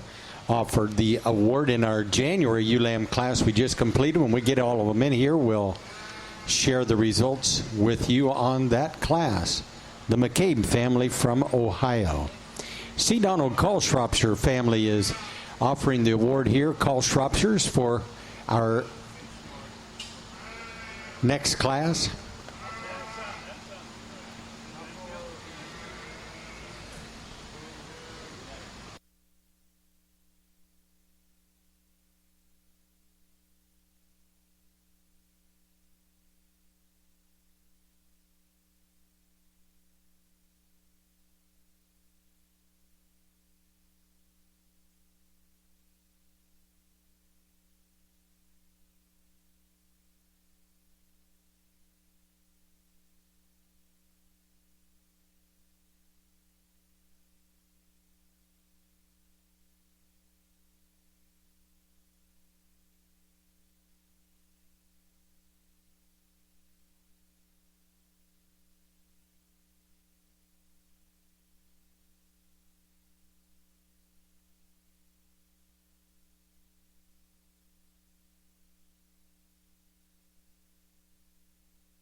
Here's the results in the January ULAM class. First place went to Colby Clark of New Hampshire, ring number 414, with SS Shrupp 16-1. It was third. That's right. It was first in the junior. Thank you. You are listening. First, we'll correct that and make that Randy Reif and Julia Reif, and Randy is not in the junior show. From Yellow Springs, Ohio, ring 419. And that's a daughter of Reif's Dancing Bear, and she weighed 188. The second place ULAM in the class was shown by Caleb Fritz of Middleton, Tennessee, ring number 411, and she weighed 174. Third place honors went to ring 414 from Colby Clark with SS Shrupp. Lamb weighed 170. And in fourth place, we had Addison Nicholson, ring 415 with Clark 1646. And in fifth place was Taylor Ruff of Mechanicsburg, Ohio, ring 427. Sixth place was shown by Addison Nicholson of South Windsor, Connecticut. And in seventh place was a ULAM from the Randy Reif flock, ring 412. The eighth place ULAM was shown by Dylan Harris, and in ninth place, Victoria Kovacs. The 10th place ULAM was exhibited by Joanna Jarez, and 11th was a ULAM from Brendan Pym of New York. The 12th place ewe lamb was shown by Blake Webster, and 13th place was an entry from Triple J Farm. Seth Healy rounded out the class from Shelburne, Massachusetts. And now on that first page on the ewe lamb class, it is 3 with a weight of 170, 9, 2 weighing 174, 8, 11, 7, and 4. And then on the next page, it was 13, 1 with a weight of 188, 14, 12, 6, 5, and 10.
ewe lamb I'm starting with, I think there's just more of her, especially through the center part of her body, for me today to not win this class. We put them both into motion. They both travel really free and easy. This top pair, I like them quite a bit that way.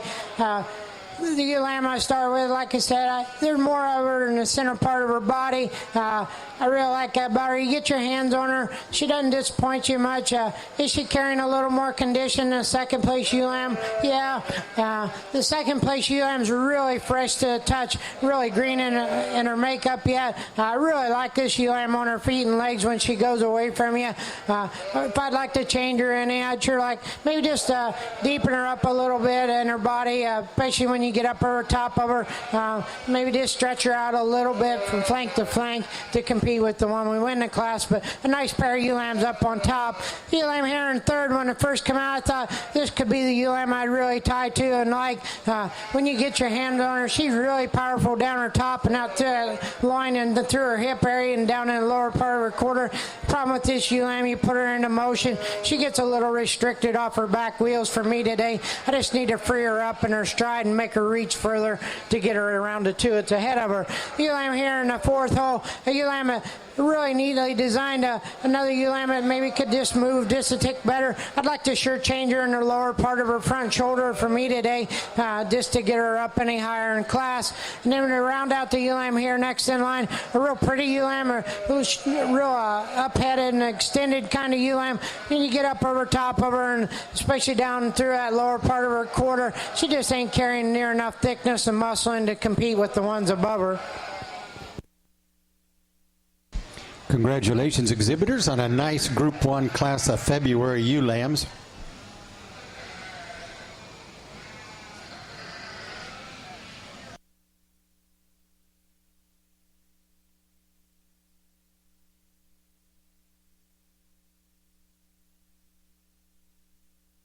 Our Group 2 class will have 13 entries. 13 entries born the back half of February.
Our February class winner went to Rinker and Anderson Land and Livestock of Stewartson, Illinois.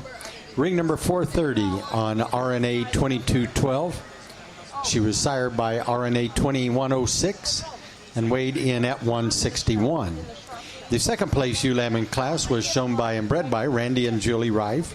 Ring number 444 out of McCabe Stinger. The third place ewe lamb in the show was from the Randy and Julie Rife flock.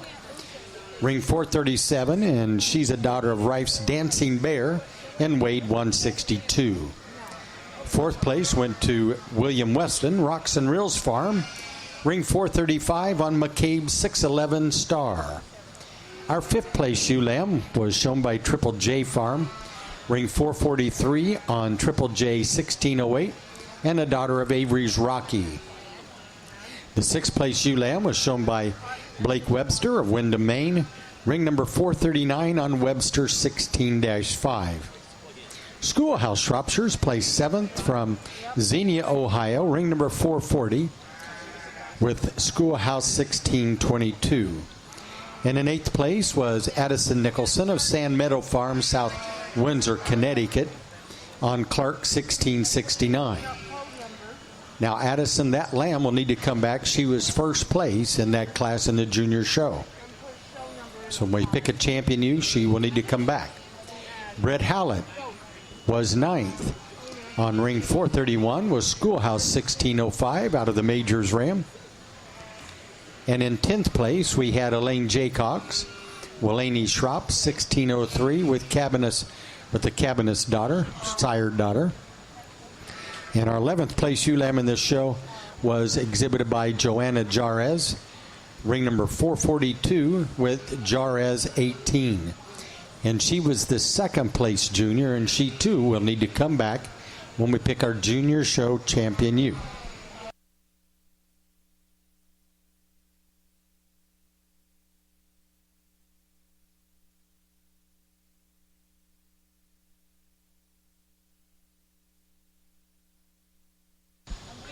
And here we are from the top down.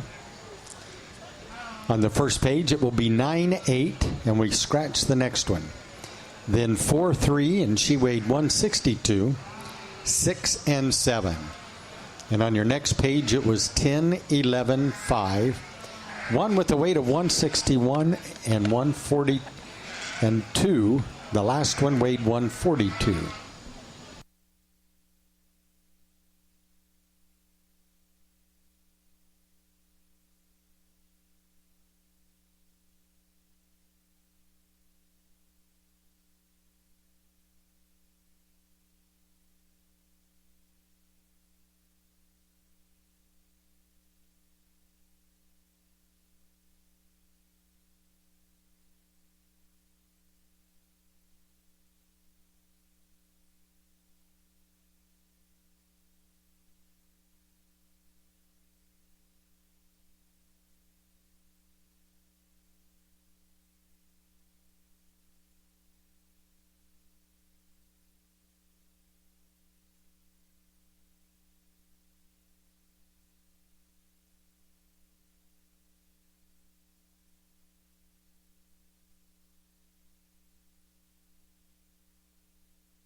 ewe-lamb I'm going to start with, I think she is by far the most balanced up, eye appealing from the side. She's really straight in her lines. I really like the way her neck comes out of the top of that shoulder.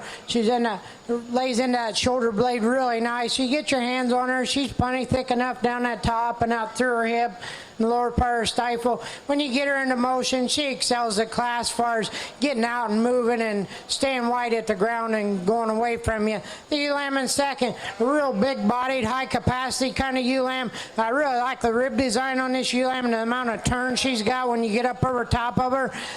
If I was going to change her anything, I'd like to maybe just neaten her up a little bit in the front part of her chest floor and that lower part of her shoulder blade. Maybe just extend her out a little bit more in her neck. But when you get your hands on her, she's really big down that top and out through her hip. Another ewe-lamb that gets around the ring and really excels when you put her into motion. Ewe-lamb in third, real long-bodied kind of ewe-lamb, really neatly designed ewe-lamb. When you get your hands on her, she's really nice to touch. She's long from her 13th rib back. I put her into motion. She gets too narrow at the ground for me. She doesn't hold her rear legs near as true as she needs to go around the ring to get around the two above her. The ewe-lamb here in fourth. The ewe-lamb really has got a really good touch to her, and you get your hands on her, you really like that about her. She's really stout down her top and out through that loin and her hip. Ewe-lamb gets a little shorter from her flank to flank for me. When you put her into motion, that's where she kind of sets herself in the fourth hole. She gets plenty narrow at the ground for me. I just like to give her more base width to get around the ones above her. Then we come into a little bigger model ewe-lamb here in the fifth hole. Ewe-lamb, I just like to change her in that neck set. I like to change her in that front shoulder. When you get her into motion, she wants to get narrow and not stay true in the hock as she needs to. She needs more natural thickness down in the lower part of her quarter to compete with the ones above her. Congratulations, exhibitors, on a nice Group 2 class of February ewe-lambs. And that class was sponsored by Schoolhouse Shropshires from Ohio. Our ewe-lamb classes have been sponsored by the Call Shropshire flock from Sand Meadows Shropshires, and now Schoolhouse Shropshires also sponsoring one of the many classes here today.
In our Group 2 February ewe lamb class, Colby Clark placed first with ring number 459 on Clark 1678. The winner weighed 151 pounds.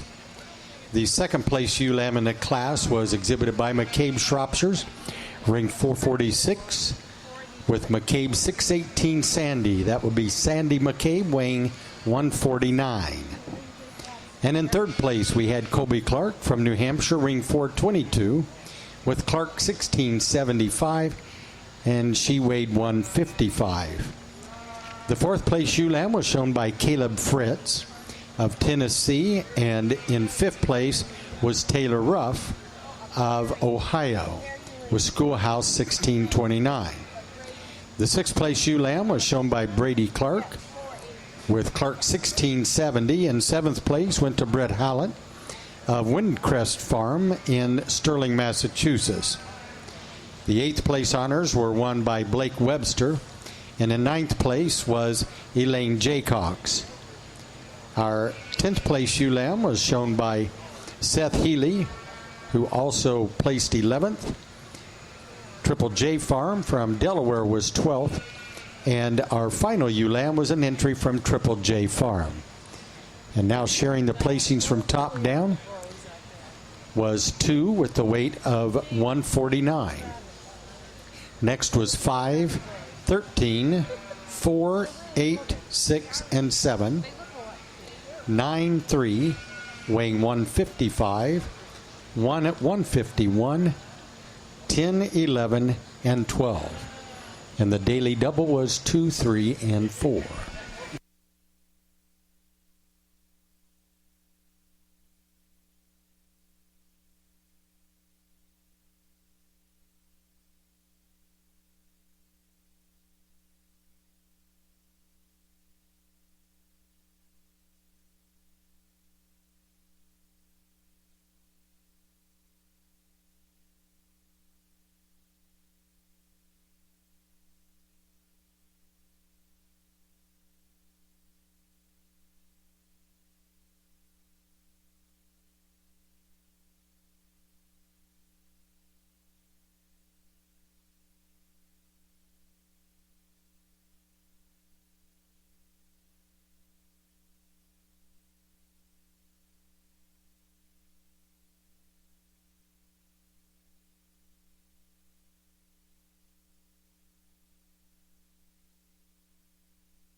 Ewe lamb I'm going to start with here in the March. I really like this ewe lamb from the profile standpoint, and you get off the side of her. She's plenty big enough in her foot and her bone work, really nice in her lines.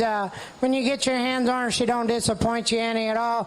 She really percents out nicely. I really like her up through that front end. Her old neck comes up out of the point of her shoulder like it needs to.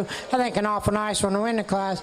Ewe lamb here in the second hole. I really like this ewe lamb when you get your hands on her. She's big topped, big out through her line and out through her hip. If I'd like to change her at all, I'd sure like to just stretch her out flank to flank compared to the ewe lamb we start the class with. But another ewe lamb that really gets around the ring nice, free and easy. And both these top individuals get right out and move. Ewe lamb here in the third hole, really pretty ewe lamb once again from the side. I like the way her neck comes out the top of her shoulder. You get your hands on her, she maybe shortens up a little from her 13th rib back compared to the two that's standing right above her, but a nice ewe lamb in her own right. Got plenty of thickness to her when you get up over top of her. Stands on a nice set of feet and legs. The powerhouse ewe lamb here in the fourth hole. A ewe lamb when you get up over the top of her, this one's really cracked open. She's really big in her rib design. You get your hands on her, she's plenty big in her top and out through her loin and her hip. For me today, she maybe just gets a little bit more coarser down in the lower part of that shoulder. Maybe not quite her neck doesn't tie out the top of her shoulder like I'd like it to. I'd sure like to just stretch her out a little bit once again from flank to flank to compete with the three above her. Then we round out with the ewe lamb here next in line. The ewe lamb, when she first come out, I thought, man, this one I can tie to and I can run her right to the top of class. Really pretty from the side. Really, neck comes right up out where it needs to be. She gets your hands on her. She don't disappoint you at all. You put her into motion, that's when we run into a problem. Ewe lamb just gets too restricted off her rear legs. We just need to get her freed up, take a lot longer stride to compete with the ones above her.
Our March ewe lamb class was won by Randy and Julie Reif with ring number 468. With it a daughter of Reif's Bear Claw, she weighed 141. And in second place was Colby Clark, ring 484. And she weighed 130. And that was the first place junior ewe lamb that will come back. Our third place ewe lamb of the show was bred by Randy and Julie Reif, ring 469. On a lamb that weighed 131. In fourth place was Colby Clark with Clark 1690 and Clark 1691. The twin sister was fifth. Sixth place honors went to Blake Webster from Windham, Maine. And in seventh place was Caleb Fritz of Tennessee. The eighth place ewe lamb was shown by David Averill. And in ninth place, we had a lamb from William Weston. 10th place honors went to David Averill, and 11th place was a ewe lamb exhibited by Carrie Ann Healy. And from the top down, it is 9-1, weighing 141, 3 in a weight of 131, 6, 11, 5, and 4. And the fourth place lamb of Clark's is the second place in the junior classes. And on the top of the next page, it will read down 8, 7, 10, scratch, and 2, weighing 130.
Our class-winning pair of ewe lambs received a bonus award from Orchard Valley, the Petersons, for that winning pair of ewe lamb class. The Clark family gave the prize for the award-winning March ewe lamb. And we're going to call in our entries here for the junior champion ewe lineup. And our junior champion ewe is going to receive a bonus prize from Mandy Swartz. Billy Bryant Schrops from Ohio is adding one for the reserve junior champion ewe.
Here competing for our champion honors, we have the class winners and runner-ups from all four of the junior ewe lamb classes we placed.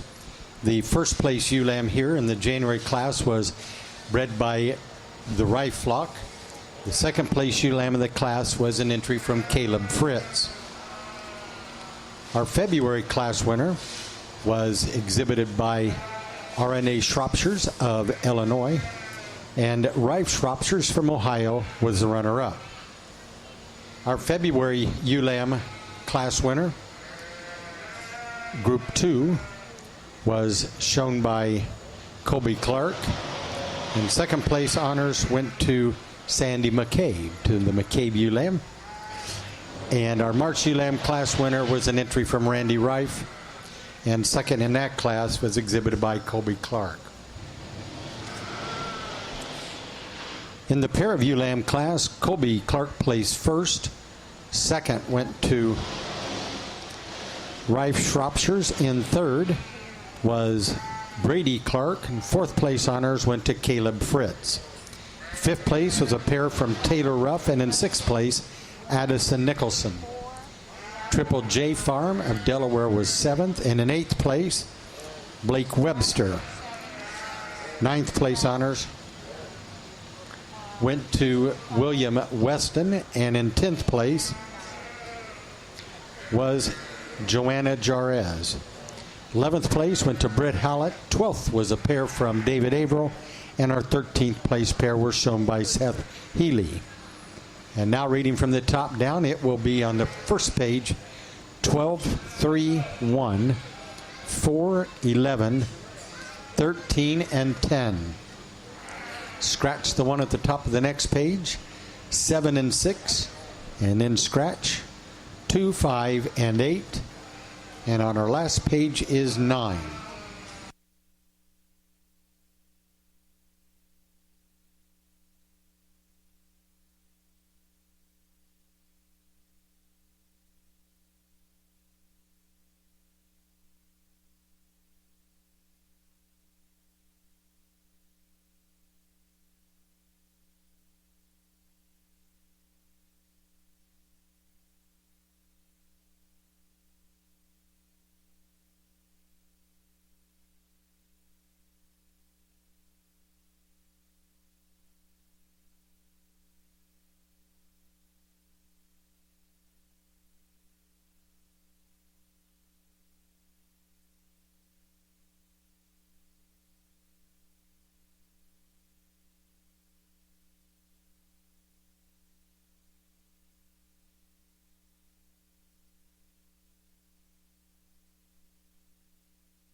Let's give all these exhibitors a nice round of applause. I really like this group of ewe lambs I got out here. Starting from the Januaries, working our way down. I really like the balance and completeness we got. There's 2 ewe lambs. There's 3 ewe lambs out here I think are in contention pretty well. You got a real big, massive, broody one that's real wide base. Would I like to change a few things about her? Yeah. And we got a couple of really pretty from the side, and you get up over top of them, they got more than enough rib design and shape to them. They got plenty of muscle to them. Also, for me today, it comes down to, there's one ewe lamb I think just puts a lot of good pieces together, and I really like her. She's going to be your junior champion, and I'll go ahead and I'll pick our reserve too.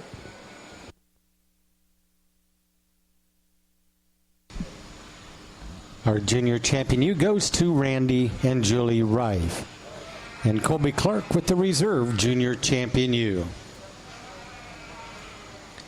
Orchard Valley gave the added prize for the junior champion, and Billy Bryant, Shropshire's the reserve junior champion ewe.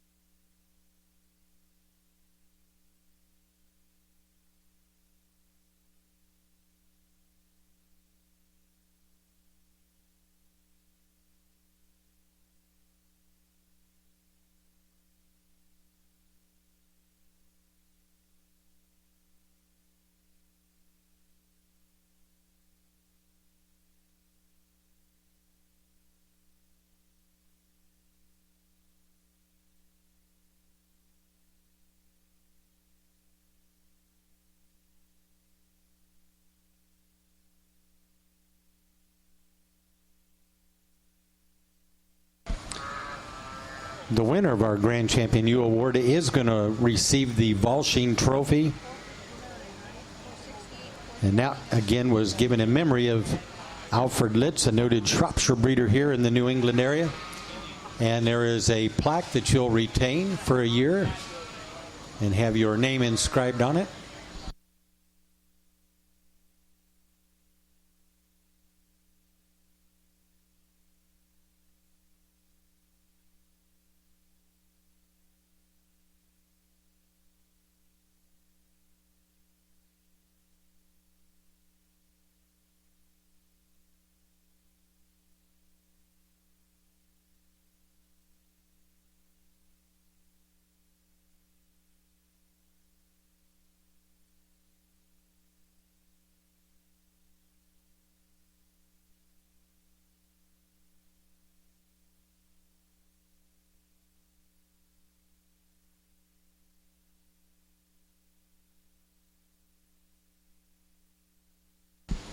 Selecting our national champion ewe is our next order of business, and again that recipient will receive the Volshing Trophy. It's a perpetual trophy. They'll have it for a year.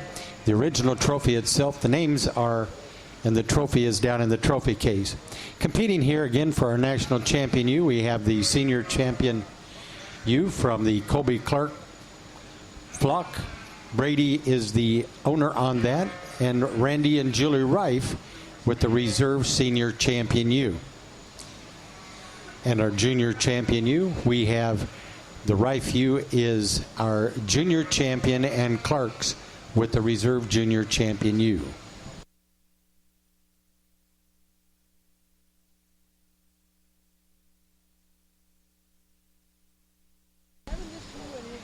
And the reserve junior champion was Colby's ewe.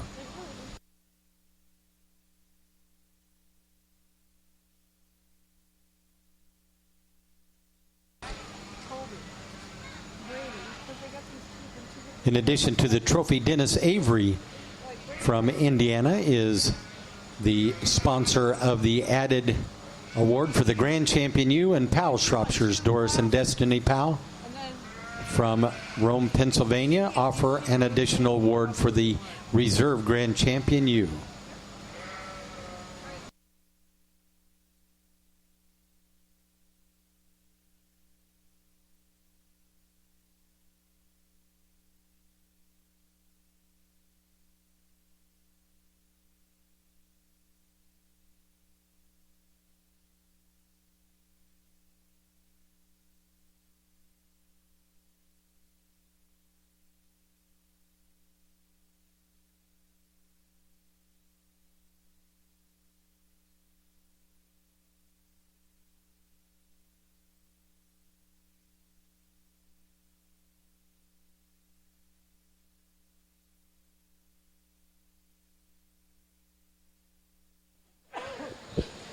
I ain't going to take any more time. First, I'd like to commend the Shropshire breeders for bringing out a well set of sheep. I've really enjoyed this. Sometimes there's a little bit of a struggle, but you know what? You get that no matter what. I think this has been an awful nice Shropshire show. I'm really happy with the females I got. The 4 we got out here, I think they can go on and they can play and come November time. There's 2, 3, all 4 of them's in contention, but I mean, there's 2 that I think are awful stout and powerful. I think come November they're going to play a role down there too. I'll go out and I'll pick your champion reserve Shropshire you for the national show.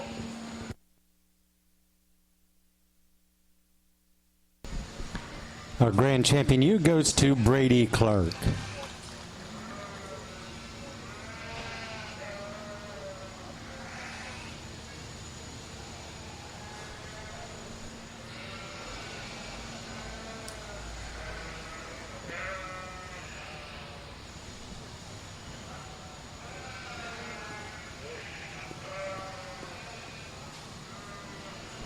And Rife Shropshires from Ohio won the Reserve Grand Champion U Award.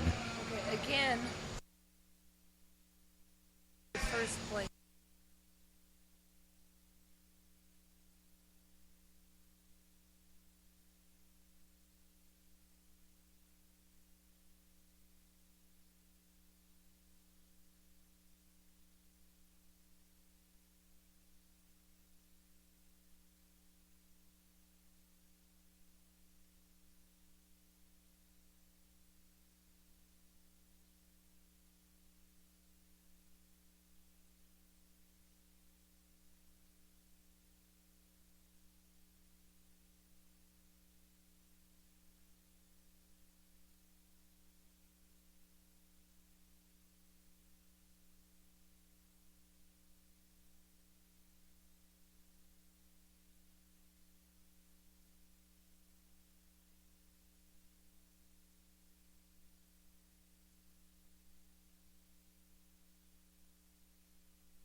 Following the selection of our junior show champion judging, we're going to judge our best-headed Shropshire ewe. And then we'll go into our exhibitors and breeders flocks.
Evan, which one do you have?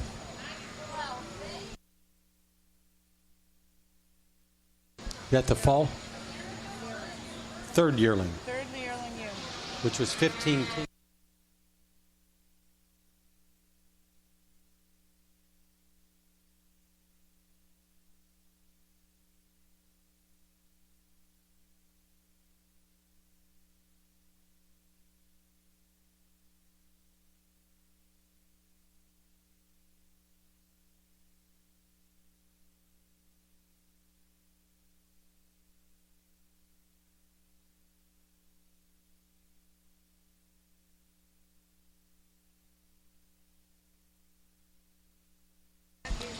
Brady Clark with the champion ewe.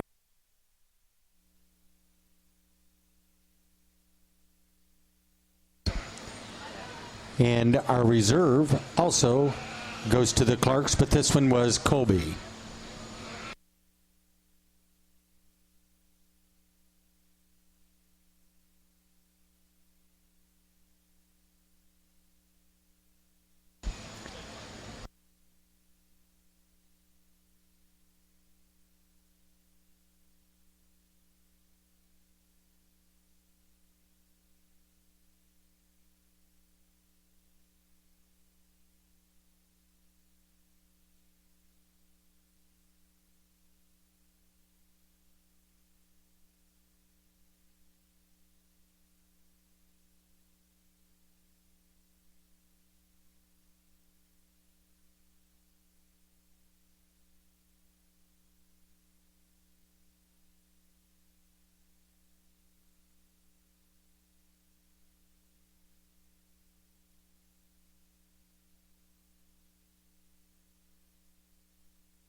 The winner of our best headed ewe, in addition to awards from the Big E, is receiving an added bonus from Higgs Crazy H Clublands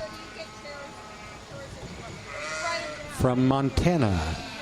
Good Shropshire breeders, originally from Ohio and Virginia.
And Rife Shropshire's from Ohio wins the best headed Shropshire ewe.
The Rinker and Anderson families offered an award to the exhibitors flock, and those placings are as follows. First went to Colby Clark. Second place went to Randy Reif and Julie. Third place honors to Brady Clark, and in fourth place, a group from Taylor Ruff.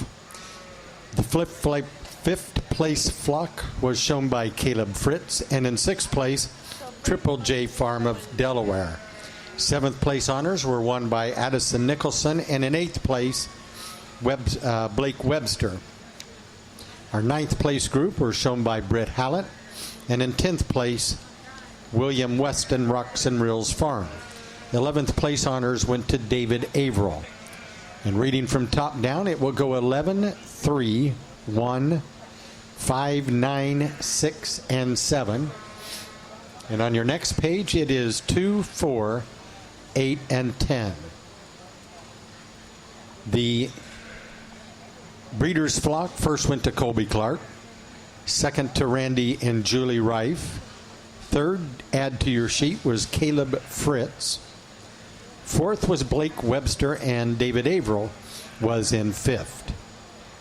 And that's 5, 1, 2, 4, and add the Fritz lamb in third. Windcrest Farm offered an added award for the breeders' flock.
Our Get of Sire class was won by Randy and Julie Reif.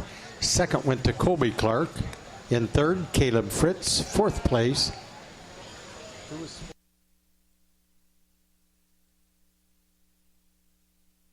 Oh, was Blake Webster. Fifth was Joanna Jarez. Sixth place to David Averill, and seventh to Brett Hallett. 6-2 scratch, 3, 7, 5, and 1, and 4 on the next page.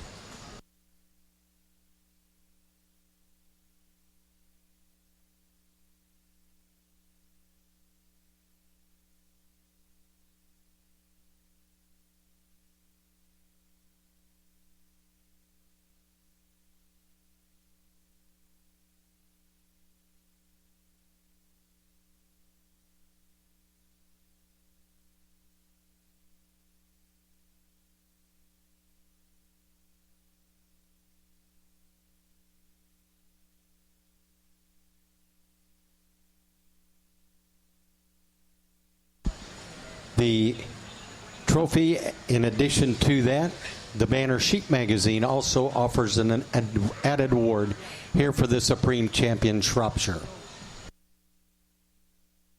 The Shropshire has been awful large. I ain't going to take any more time. There's an individual I think's awful good. I think he can play no matter where you want to haul him. For me today, your Supreme Shropshire is going to be your champion buck, your yearling buck. He wins this fairly easy for me in my mind.